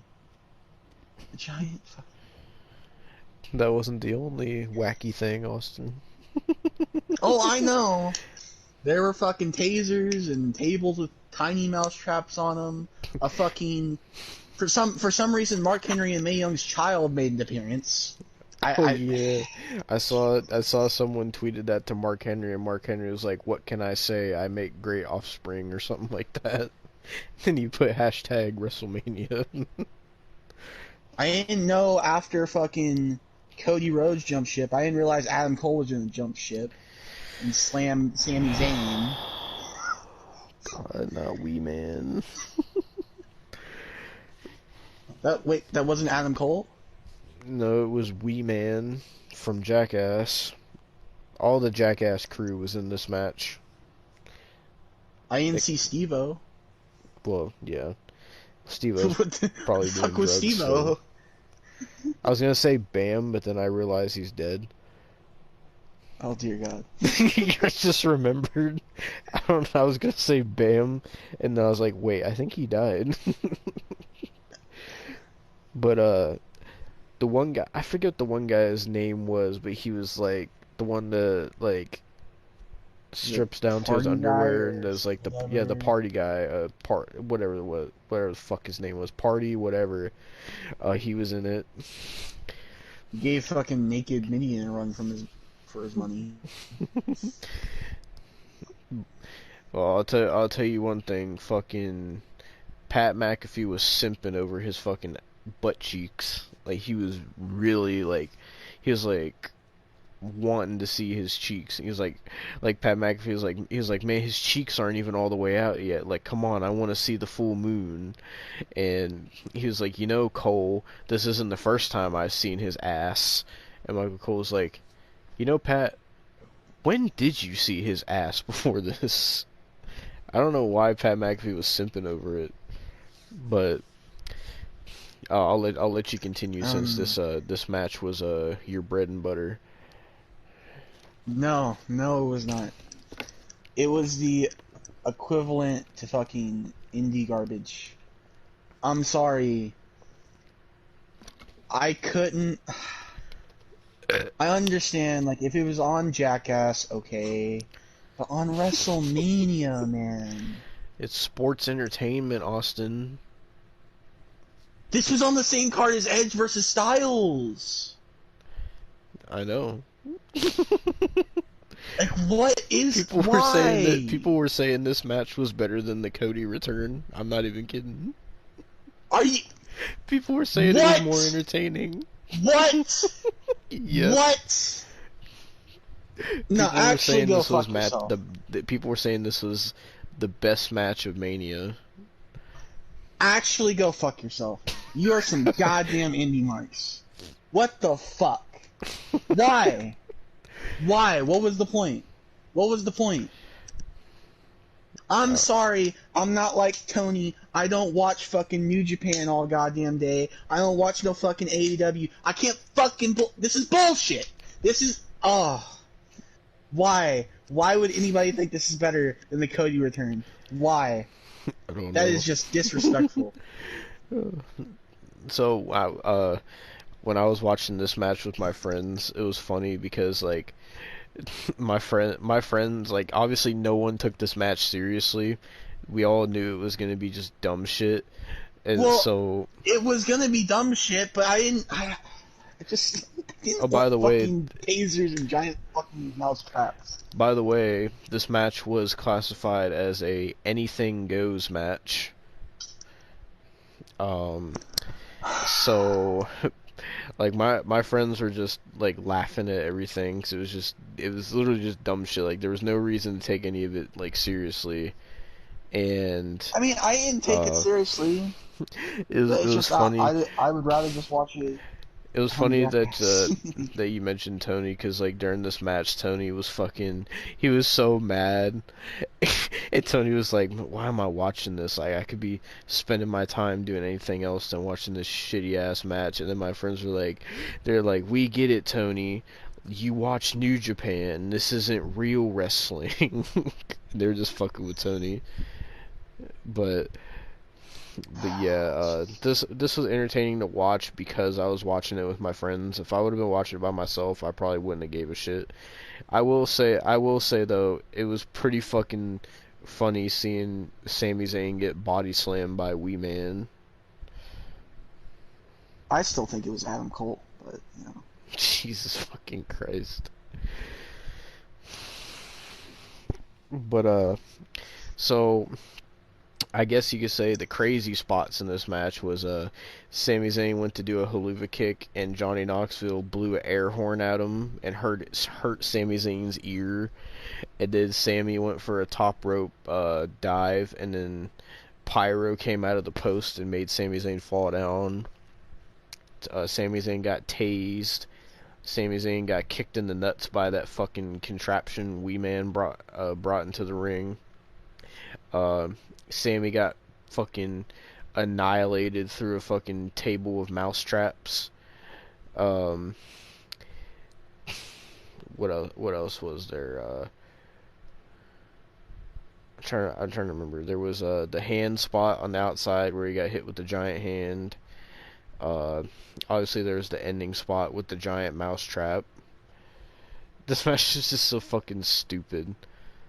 Oh, also there was a Like, it Johnny was dumb. Knoxville. I didn't.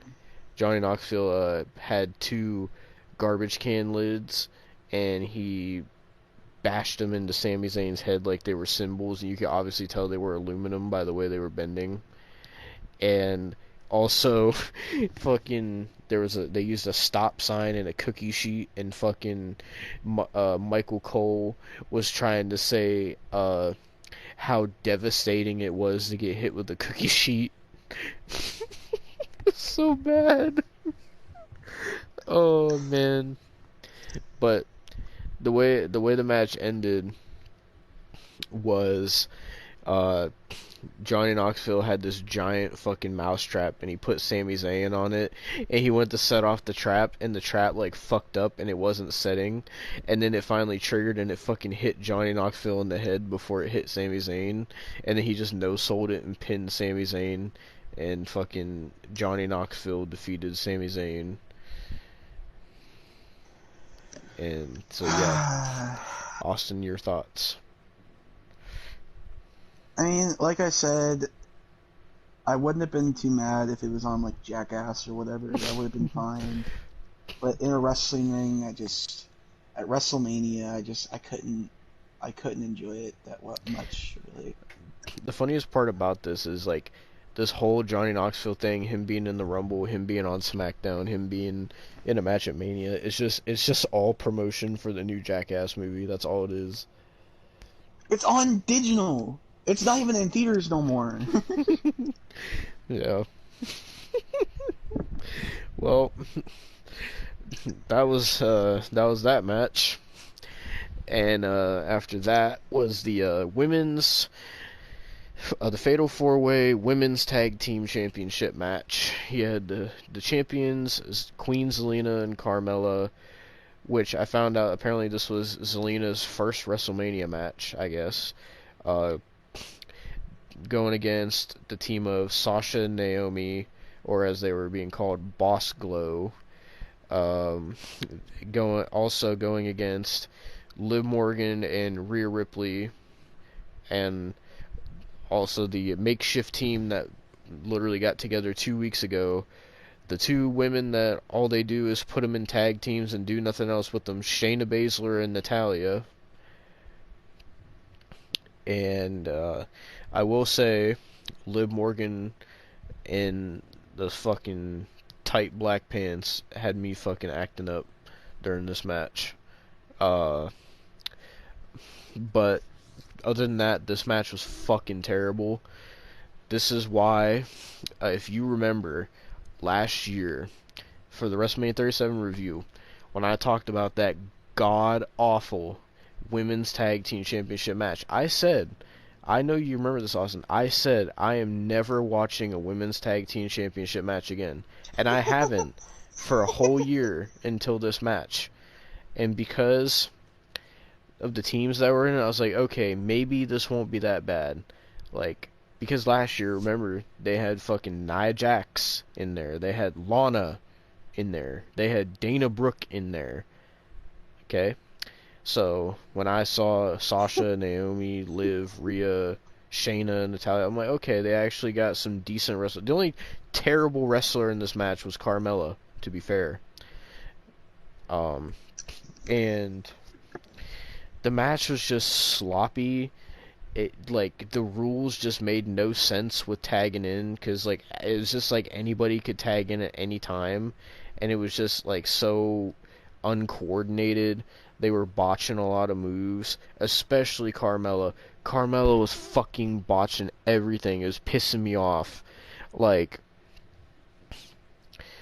for some reason people act like Carmella is this great women's wrestler, and people fucking they just won't fucking let you live it down at the fact that she was a Smackdown Women's Champion. They act like she's so fucking great and so amazing. She fucking sucks in the ring, man. She's so terrible. Carmella is so awful. Like, she was botching everything. She looks so uncoordinated, so sloppy. When you got 7 women who can actually wrestle, and you put one woman in there with 7 women that can wrestle, that one woman can't wrestle, you can, basically what I'm trying to say is, you can really tell that she can't wrestle when you got her going against 7 other women that can. It's so obvious that she can't wrestle. And and fucking Carmella was trying to build it up as, oh my god, after WrestleMania is when I'm having my wedding with Corey Graves. And don't think I didn't watch that fucking Corey Graves and Carmella shit, because everybody was hyping it up. They're like, oh my god, this is such a good reality show, oh my god. And I was like, okay, fine, I'll check it out. They put the first couple episodes on YouTube. They're like 10 minutes long. I'm like, fine, I'll watch this shit, I'll check it out and see what the fuck everybody's hyped about. I figured it was going to be basically Total Divas, Total Bellas, whatever. Pretty much is.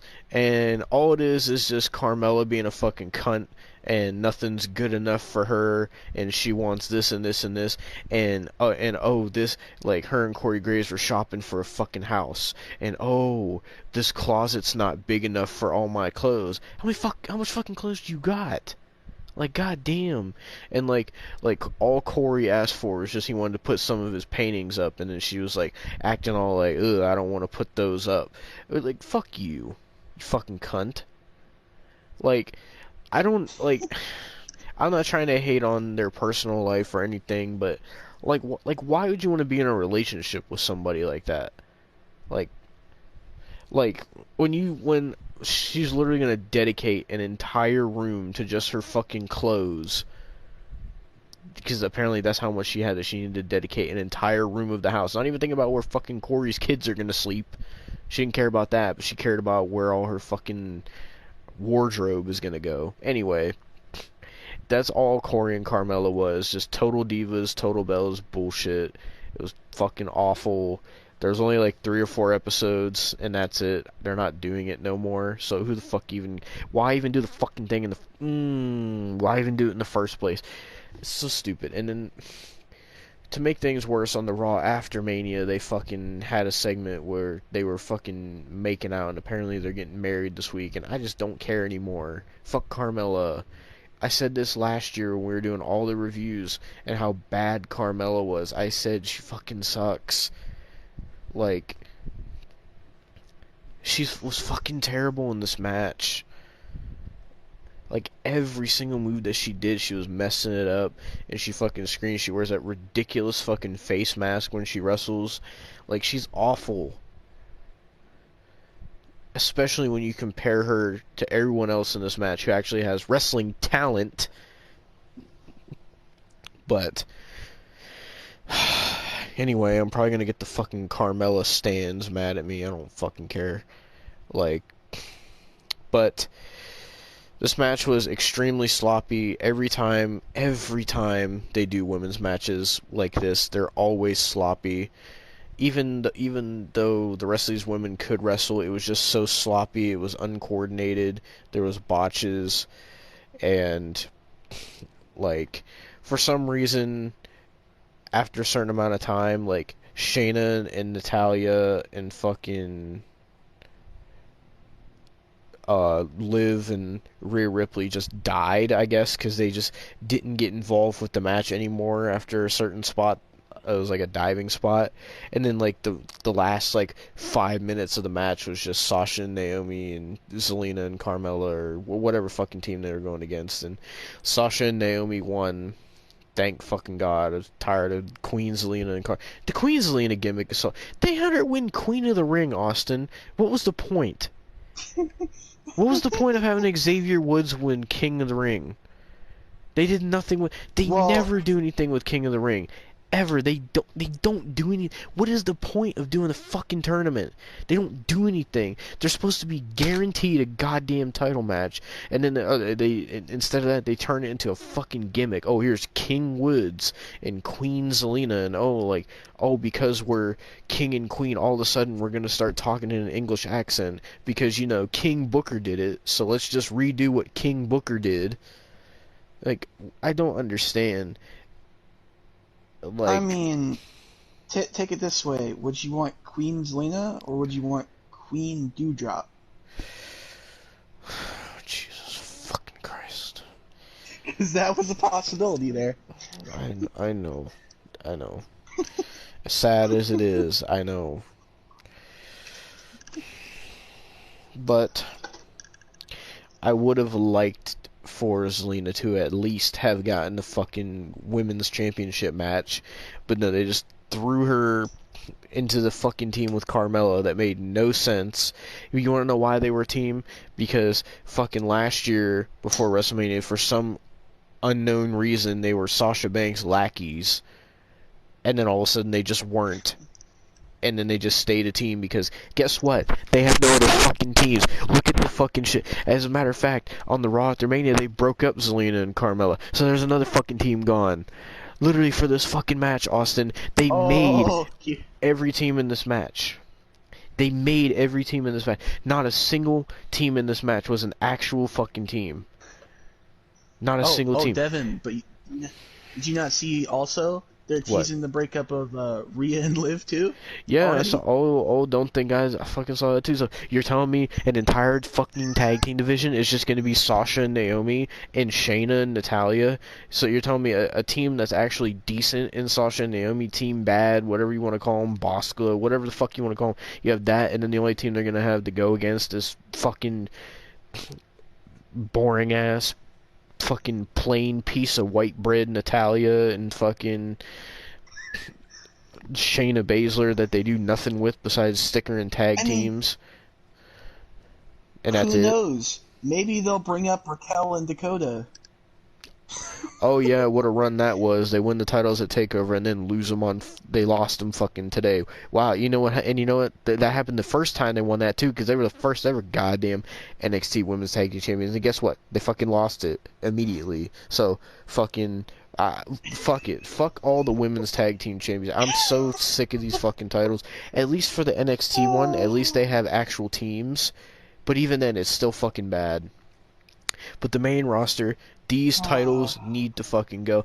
I don't give a shit how much fucking these women's wrestlers want to sit here and say how important these goddamn championships are and what an honor it is to be women's tag team champion. Get the fuck out of here. You want to know why you fucking people like Zelina and Carmella had those titles? You want to know why fucking goddamn the Iconics had those titles for so long?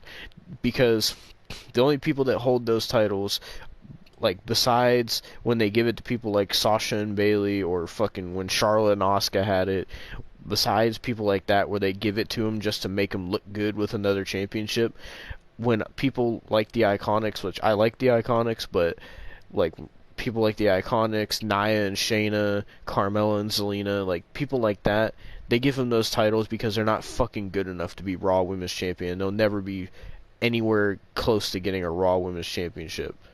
And it's sad because there's some genuinely good. Like, I don't want to see fucking Rhea Ripley or Liv Morgan in the tag team division. Liv Morgan should have been Raw Women's Champion by now. Rhea Ripley was Raw Women's Champion a year ago, Austin. I know. Fucking, like, what? Oh. This okay, is why. I could actually, Oh, once we talk about something later, I could actually talk about something that's rumored about Rhea Ripley that might be good for her. Oh, I've seen that too. But, so, this is why I stopped watching women's tag team wrestling. It is the worst fucking thing. It is so bad. There's no reason to care. Like, why would you expect me to give a shit about 4 women's tag teams that aren't even teams fighting for a tag team championship? Why would I give a shit about that? At least I gave more of a shit about the Women's Dusty Classic, because at least there was actual teams in that, and the winner got something out of that.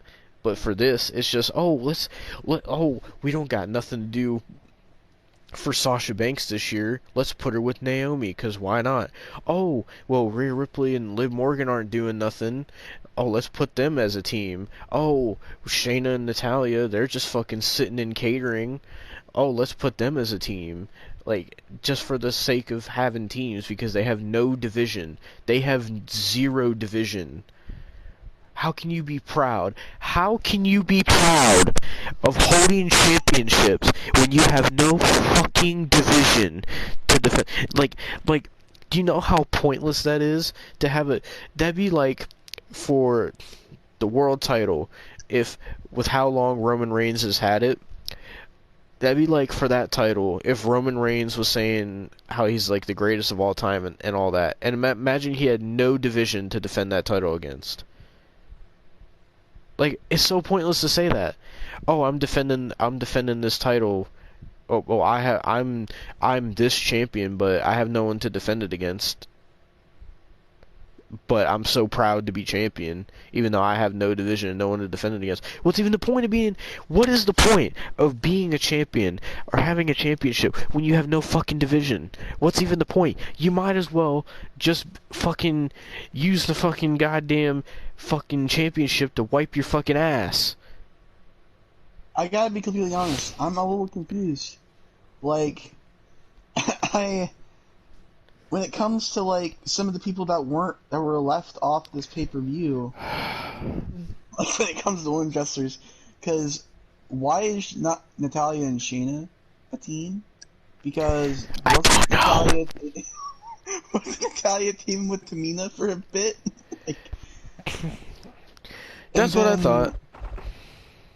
And then, I'm gonna tell you, this is confusing to me because I got collector's cups, right? Tell me why Alexa Bliss wasn't on the show, but she was on the collector's cups.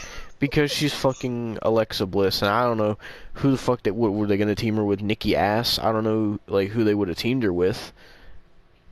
Apparently, people are saying the reason she wasn't there is 'cause I guess she's, like, getting married or some shit. I don't know, but, like, I don't fucking know.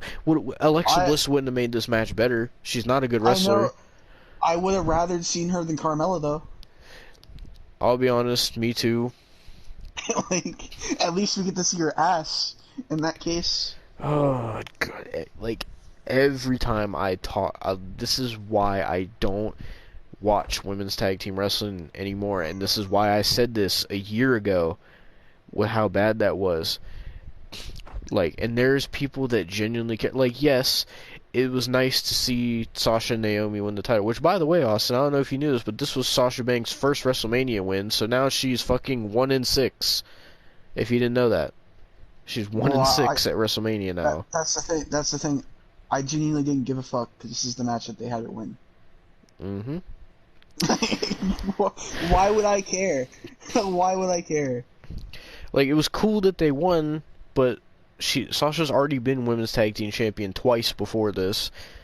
They literally just put her in this match because I think they were like, well, we gotta have Sasha at Mania, but both women's title matches are already set, so fuck it. We'll just put Sasha in here. Fuck it. This whole match just screams fuck it. The whole division screams fuck it. And you know what? And the division is like this because when this whole thing started off with the women's tag team championships, this whole thing started off because people, these fucking stands, I don't know why you wanted this, but these stands would not stop asking for these goddamn women's tag team titles, and fucking WWE's finally like, fine, here's the goddamn titles, stop fucking bitching and complaining about it, and they fucking made the titles a thing. And then look, it's been terrible since their inception. The only time that those titles have been good was when Sasha and Bayley first won them, and then the only other time they were good was when Sasha and Bayley held them again, and the only reason they held them then was to make them look better with more gold around their waist, and that was it. Any other time these titles have been trash, they don't get defended, like how the Iconics had them for like 5 months and didn't defend them, or they just fucking put it on people to say, fuck it, we're not doing nothing with you, or, oh, what's this, these two random women's wrestlers aren't doing anything, how about we make a team, I genuinely would not be surprised if Bayley or Alexa return and they're in the tag team division. I don't. This takes away. So you realize this fucking match took it took 8 women away from the women's title division. This match took 4 women away from both women's title divisions. I mean, honestly, they really could have just made a women's mid-card title, and it would have been better. They could have done anything besides this. That's okay. They still have the NXT Women's Tag Team Championships too. Like, at least if they would have just had stuck with one women's tag team title, at least you could take it to NXT and there'd be teams there, or at least something. But no, they for some reason made their own set of tag team titles. I don't understand why. You know what? I think they're actually taking care of it more in NXT. That's the thing. Yeah, because they have actual teams. That's what you need. In case you didn't know, a tag team division means you gotta have tag teams. That's why it's called Tag Team Division, Austin. The whole point is to have teams. If you don't have teams, what's the point of a tag team champ? That's why I don't understand these tag team titles. Now, great, now I'm heated. Wonderful. Let me take a drink of water. I gotta fucking cool down.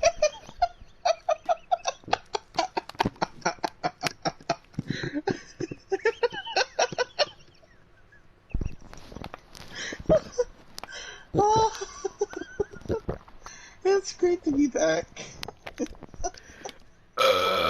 I didn't miss women's tag team wrestling. This match was awful. This division is awful. These titles are awful. Just get rid of it. That's all I'm gonna say. Just get rid of it. Fuck it. Burn it in the fire. Do anything. Get rid of those tag team titles. Though you realize that besides these 8 women, who else do they have? That's not Bianca, Becky, Charlotte, or Ronda. They got Doudrop. And they got Shotzi Blackheart.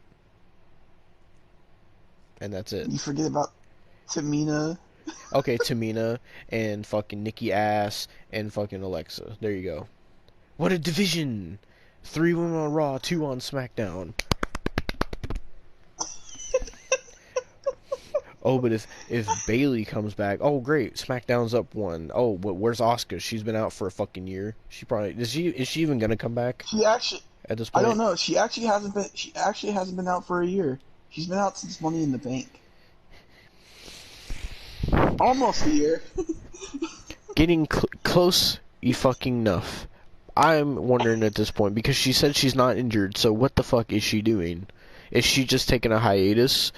I don't know. Like, is she ever gonna come back? It might be like Elias. I mean, Elias hasn't came back yet. I mean, Ezekiel, his younger brother, did, but yeah. Oh, but So fucking stupid.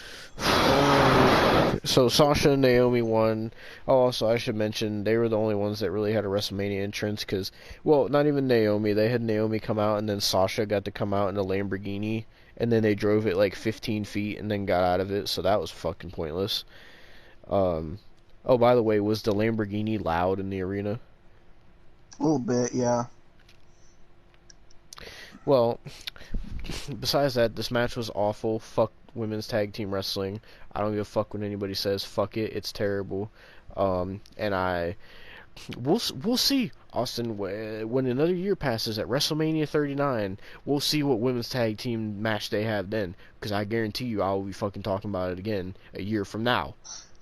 But anyway, so fuck that match. Sasha and Naomi won. New women's tag team champions. Can't wait for next year when they have fucking Alexa Bliss and Rhea Ripley versus Nikki Ass and Doudrop versus fucking It's always fatal four ways Naomi too. and Naomi and fucking Talia versus goddamn Charlotte and Shayna. Shayna. They always put Shayna in tag teams. I don't understand. Anyway, I'm done talking about this. We got rest of the night one to get into. What's the fucking Edge and AJ after this? I believe so. Okay, you talk. My head hurts. This match was fucking amazing. This is the first time at night 2 that I was really into it, like, because this match was like so fucking good. AJ and Edge always great workers. Edge had this awesome fucking entrance, like special entrance.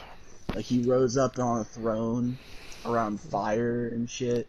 And his new song is fucking amazing. The Other Side, really fucking good. But this match was really good. I'm not gonna spoil too much of it because I feel like it's something you need to watch. I guess I will say the end of it, Damian Priest comes out and helps, like, distracts AJ Styles, and Edge hits a spear on it, AJ Styles. Then, shut up. I'm not laughing at that. What? So someone posted a picture of Dominic Mysterio's attire from WrestleMania, and then they put a picture of Cody's neck tattoo, and someone said, "Whoa, Dominic dressed as Cody Rhodes' neck for WrestleMania." Like, why? That's so random. That was the first thing I saw when I opened Twitter. Did you see the picture I sent you? Yeah, the fucking, what are you gonna call that? Omosis Jones? Yeah. Jesus Christ. Are you putting that in the thumbnail? Yes. Jesus Christ.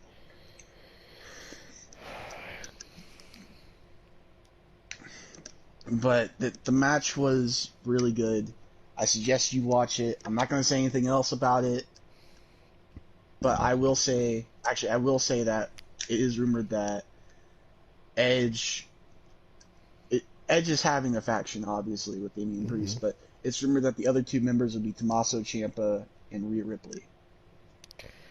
Yeah. So, I feel like hopefully it's gonna be like a new. It's gonna be like a new Brood slash, like the way it's looking. It looks like it's gonna be a Brood slash Ministry of Darkness type thing. Yeah. It's kind of like the vibes it's getting given off. Well, after that I'm glad they're match, doing something important with Damian Priest now, because he was in the fucking he was in the Andrew the Giant Memorial Battle. I can't get over that. How did they mess that up? Oh man. But I will say after that, I did enjoy that Edge and AJ match. It was fucking awesome. Yeah. I will say, I don't know why, but for some reason AJ was bleeding during his entrance.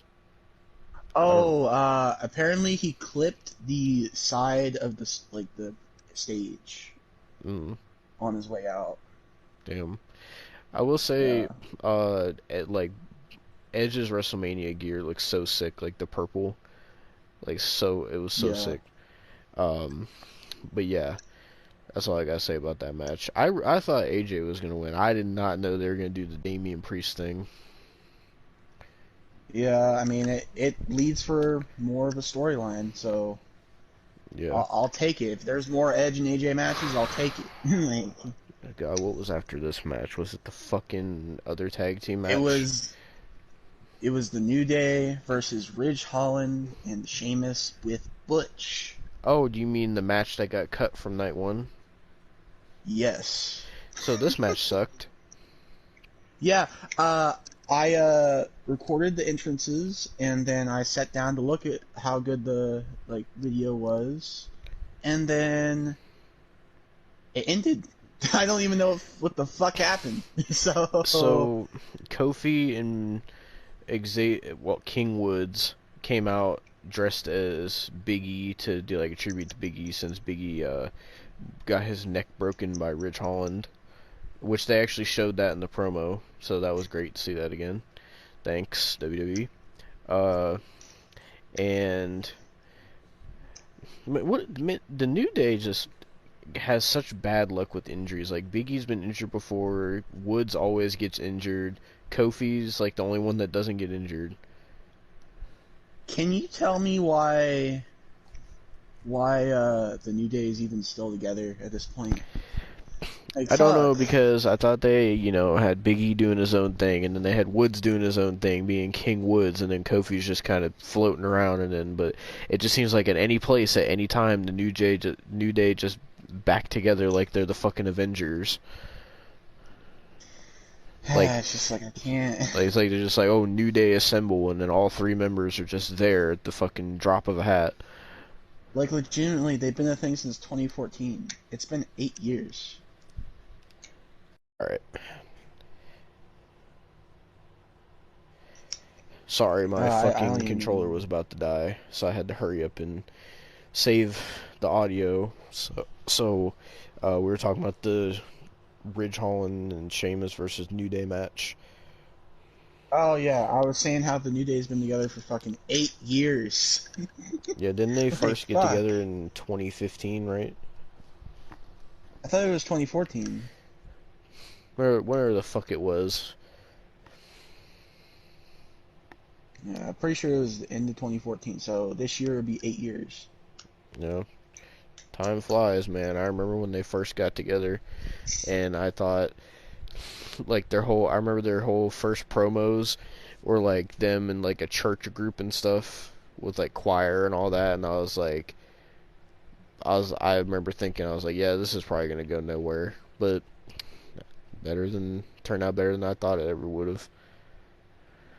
Honestly, Yeah. it made all three of their careers, if I'm being honest. But so, from what I saw of this match, because we weren't paying much attention either, uh, I think Butch got involved, and then I just looked up and I seen fucking it was either Woods or Kofi, I forget which one. They got Brogue kicked, and then Ridge Holland hit his finisher 1, 2, 3, and that was it. Yeah. And Butch started fucking pounding on Woods, I think. Yeah, and that was pretty much that. So I don't know why they couldn't have just put that on night one, but They could have put on the pre-show, man. They could have put on the pre-show. yeah. Oh my fucking Oh, god. Then after that was the Austin Theory versus Pat McAfee match. Another good match. yeah, it was a So really good match. the story of this match is that Austin Theory is like he's been Vince McMahon's protege for whatever reason. And then like Pat McAfee said his dream was to have a match at WrestleMania, and I guess Vince was on Pat McAfee's show and he was like, "Oh, you're gonna have a match at Mania," and then he made a match with him and Austin Theory, I guess. And Austin Theory is just being like a fucking asshole to Pat McAfee. And So, first of all, Vince McMahon came out, which I didn't think Vince was actually going to come out. And then Austin Yeah. Theory came out, and Austin Theory took a fucking selfie with Vince. And then Pat McAfee came out, and like Pat McAfee was fucking over with the crowd. Oh yeah. Like I did not think he was gonna be that over, but like the whole match, like the crowd was like so like invested for Pat McAfee. And I mean honestly, like he was decent when he was doing the stuff in NXT, but Pat McAfee's definitely gotten better. Oh yeah. Um, so this match wasn't super long.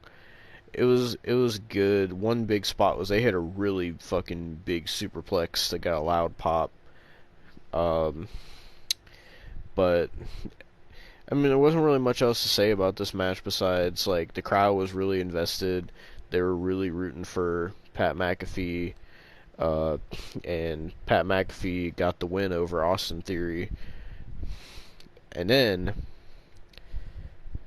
the unexpected happened. Vince fucking McMahon takes off the dress shirt. I'm like, okay, what the fuck is going on? Vince McMahon takes off the dress shirt, and this man, for however old he is in his 70s, this man is jacked for his age. This man gets in the ring and has a match. Yes, I said, you heard me say that. Vince McMahon in his 70s had a match at WrestleMania in 2022 against And Pat McAfee. it wasn't actually that bad either. Vince was fucking throwing them clotheslines. They looked kind of shitty, but he was throwing them clotheslines. And like Austin Theory was helping him. And fucking Vince McMahon hit fucking Pat McAfee with a fucking football. It was so weird. And then fucking Vince actually beat Pat McAfee. He pinned him clean. Vince McMahon won a match in 2022 clean against Pat McAfee. And so then after that they're celebrating, and then fucking Stone Cold Steve Austin comes out. He's got a loud pop.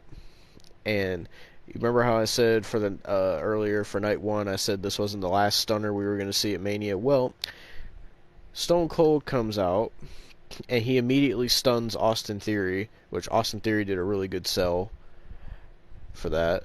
Yeah. Oh my god. And then him and Vince drink a beer, and I'm like, I already know where this is going. Little did I know. So Vince drinks the beer and he's looking at Stone Cold and he's like, I know what you're gonna do and whatever. So Vince is like being cautious. So then Stone Cold, this went so south. Stone Cold fucking, so what happened was Stone Cold stuns Pat McAfee. And I'm like, why? Because he was celebrating with Pat McAfee and he stunned Pat McAfee. Which Pat McAfee did a great sell as well. And then it was him and Vince. And like I said, Vince was drinking beer with them. And so he kicks Vince in the gut. And I'm thinking, oh, he's just going to kick him in the gut and stun him. He kicks Vince in the gut. And Vince, like, starts, like, flailing backwards. Like, he can't stand up. And he, like, falls against the rope. And Stone Cold's trying to grab him. And he fucking keeps missing because Vince keeps, like, hobbling backwards and almost falling down. And then Stone Cold, like, finally grabbed him and tried to stunner him. And then Vince just completely just said fuck it and acted like he was dead weight. And just did, like, the worst Stone Cold stunner sell I've ever seen. It was so bad.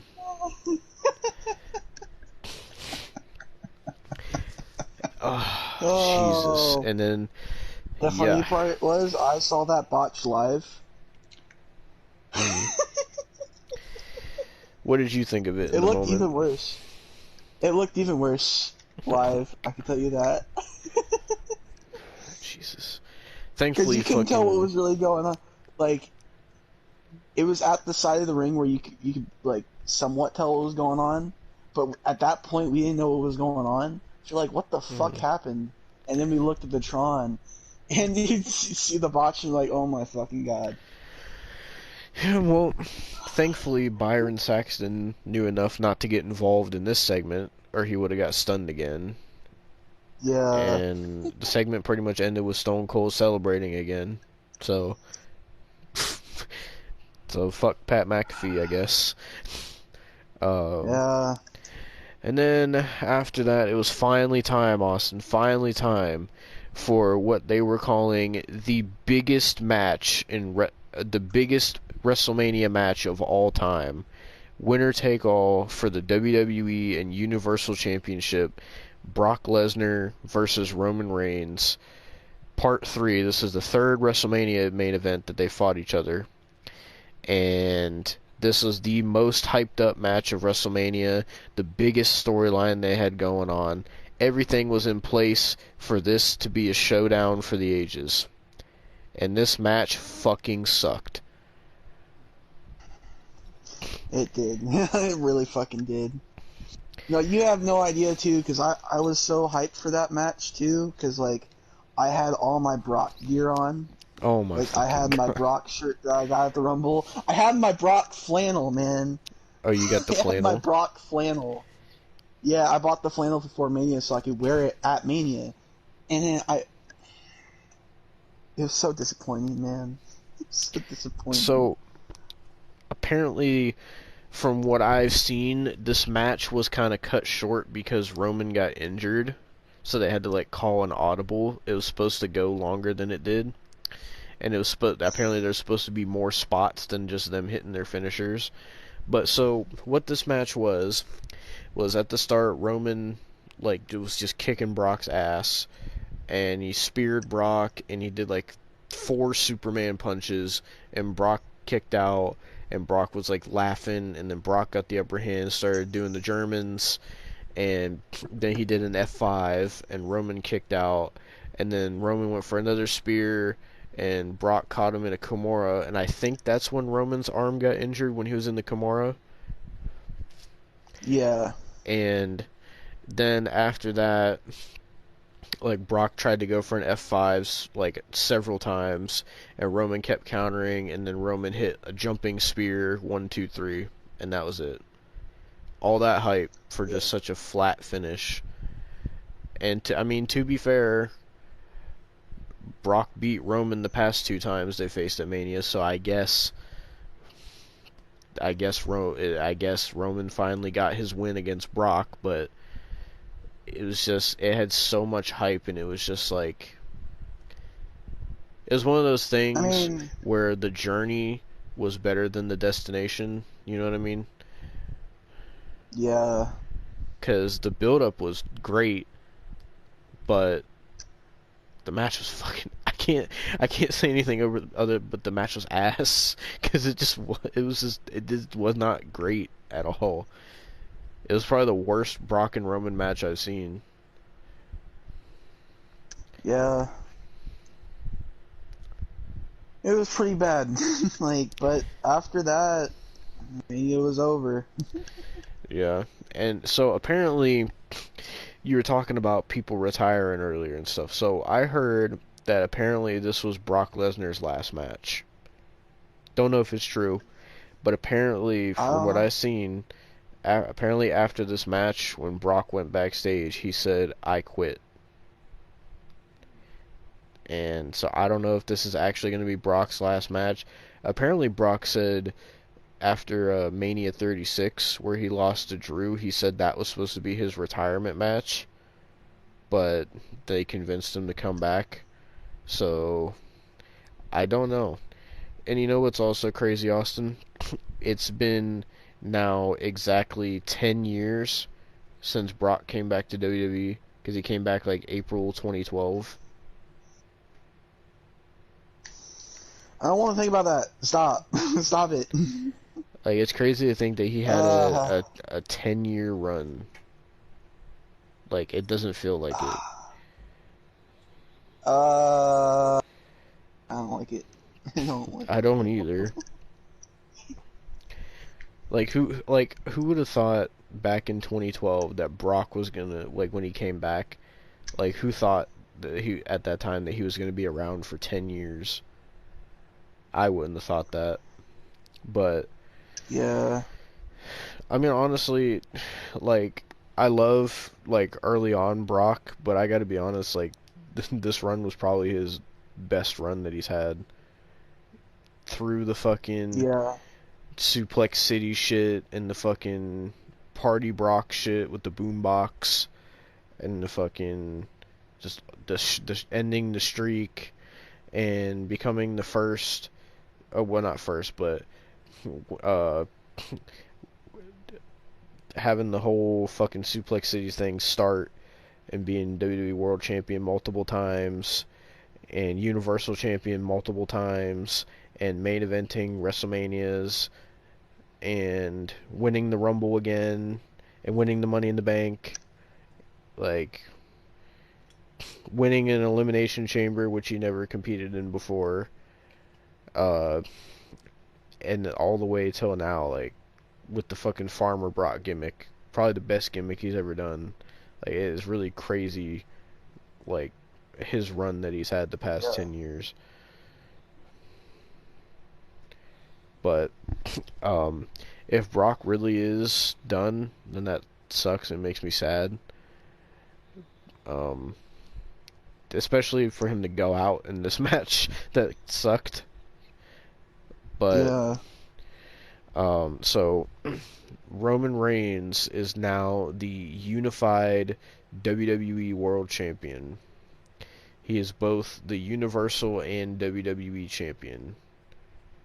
So I don't know what they're gonna do now. They had him on Raw, and I saw they had a thing where, like, him and Kevin Owens had a stare down, and the first thing I thought was, oh my god, you guys fought like 4 times last year. Fuck off. That's the first thing I thought.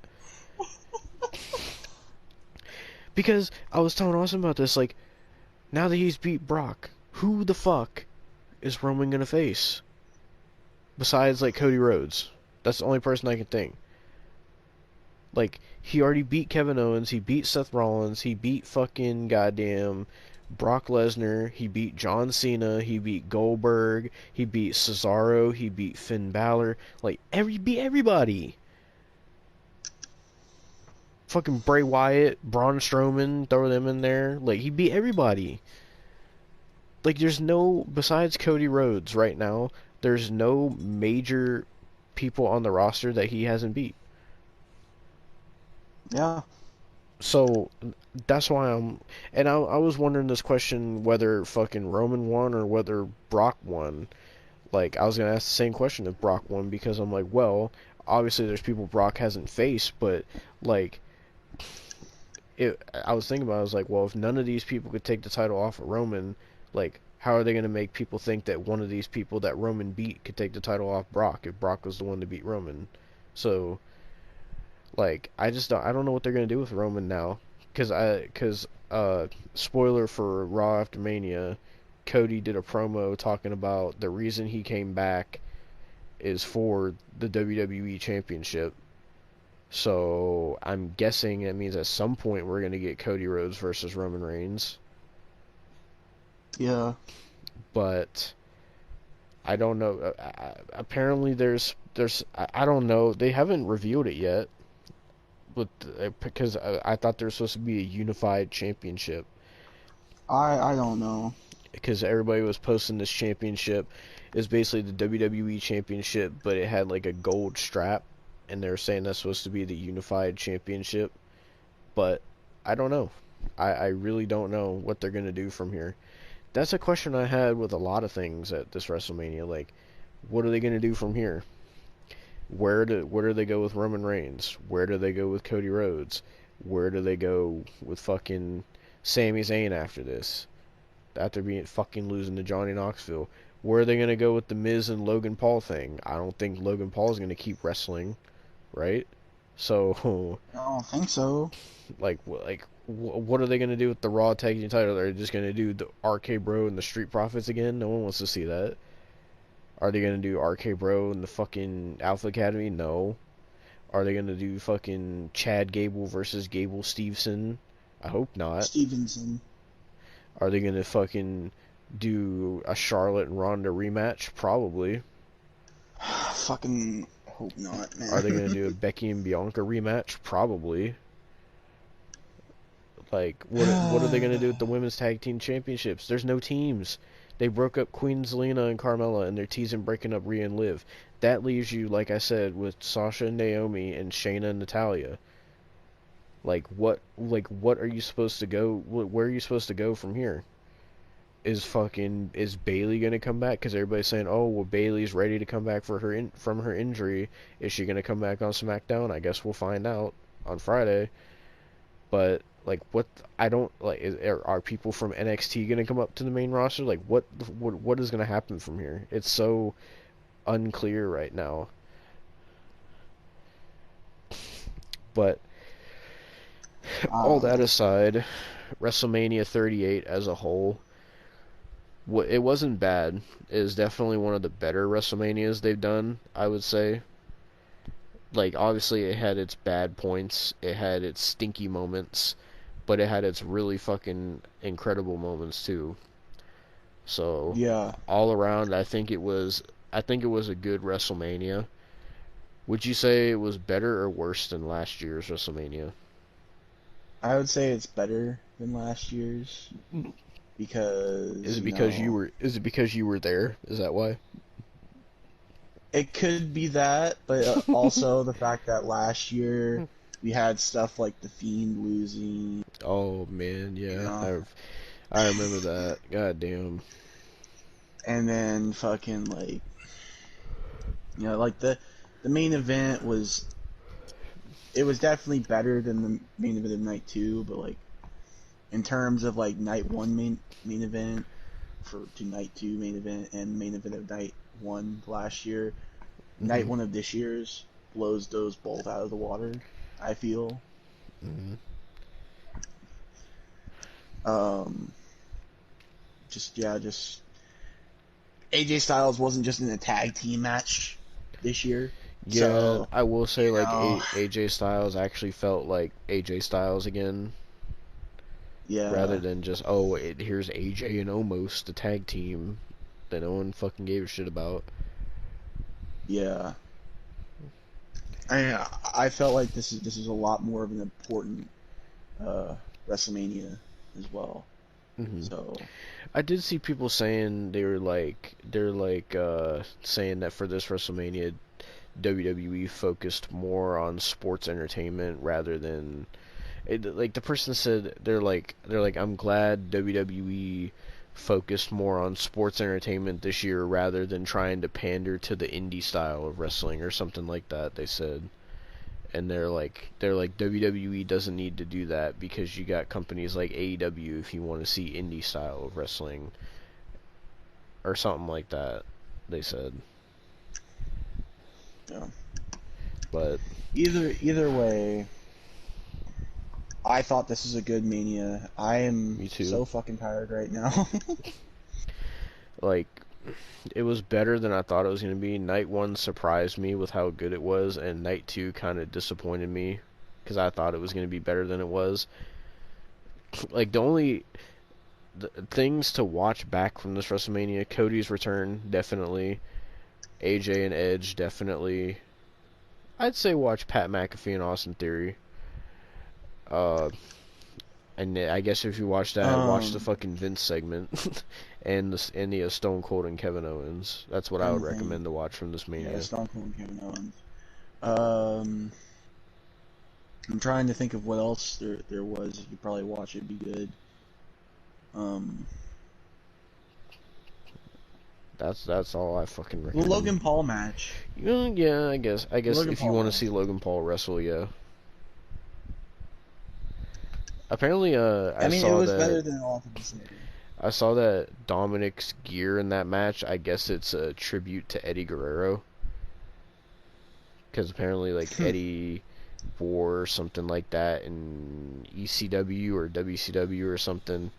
I don't know what the fuck Ray's gear was supposed to be a tribute of, but I don't know why fucking The Miz and Logan Paul were dressed up like they were in the fucking B movie. I don't know what that was about. I genuinely, I don't know why, but when I saw Ray and Dominic's gear, I thought of Alberto Del Rio's like Mex America Oh flag. my god. I, I was like, are they trying to pay homage to Alberto Del Rio? I'm like, what the fuck are Jesus they wearing? Christ. Well, I think that about does it for our WrestleMania 38 review.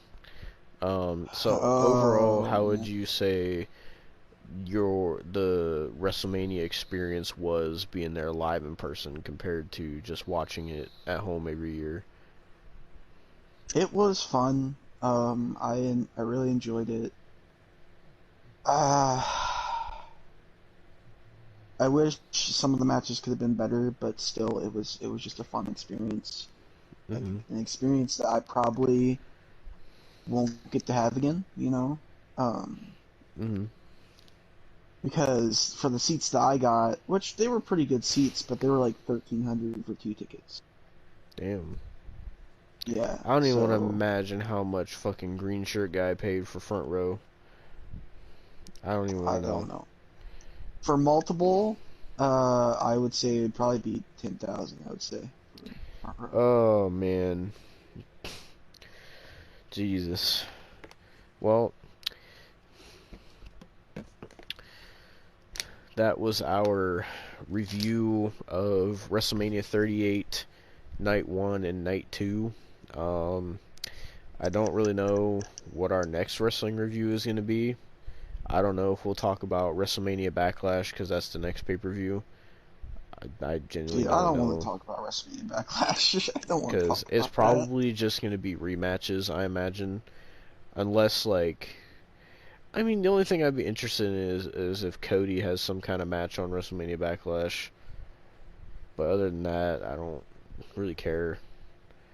Um, but yeah, so I don't know when the next wrestling review of like something current is gonna be after this, but I guess we'll see whenever that time comes. Yeah, Um, but yeah, I guess to mention the Raw after Mania, it wasn't that great either.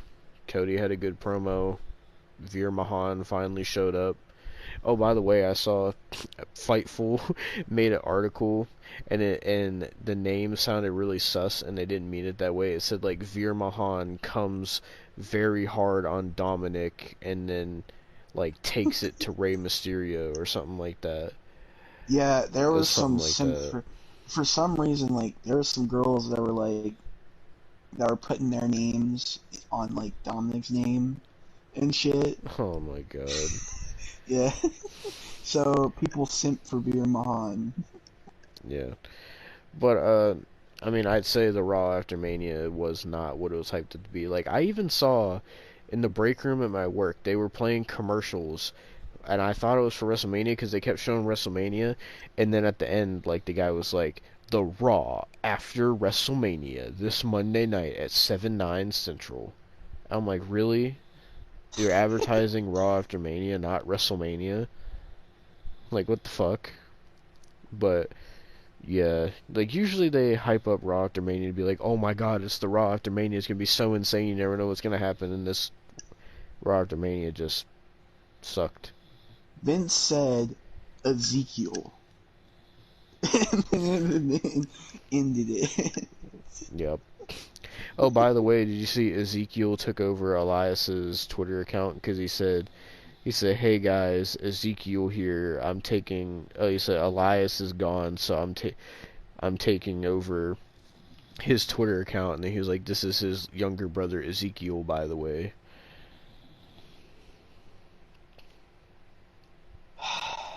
I don't know what the fuck they're doing with that, honestly. Like, how I long don't. was Elias gone for when he did the whole Elias is dead thing? When did he do that? Um,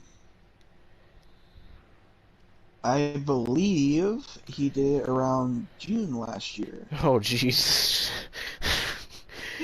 was gone that long, and then he just never came back, and now we got Ezekiel. Yeah. Who would have thought Elias had a younger brother? Who really thought he looked so much like Elias? Just I like a know. shaved dude. I mean, Ezekiel is fucking jacked, though. He's fucking ripped. I know, he's way more ripped than Elias was. I know. But, yeah, that being said, is there anything else you want to say? Or you want to end this? Well, I think we should play this out with what Ezekiel's theme should be. His wrestling theme should be. I am curious, would you ever go to WrestleMania again if you got the chance? Oh, yeah.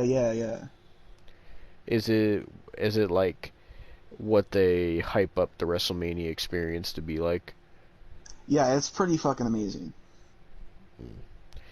I think next year for 39 I think they said next year's when they're going Hollywood again, I think. Yeah. So that one should be interesting.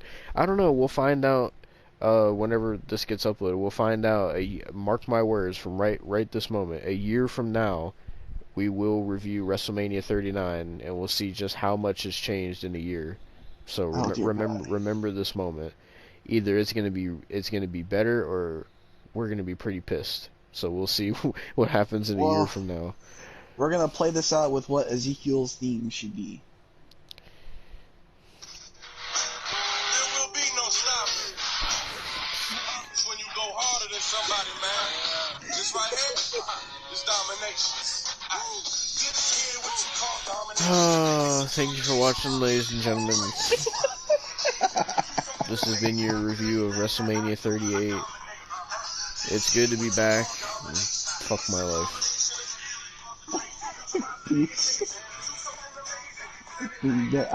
I dominated.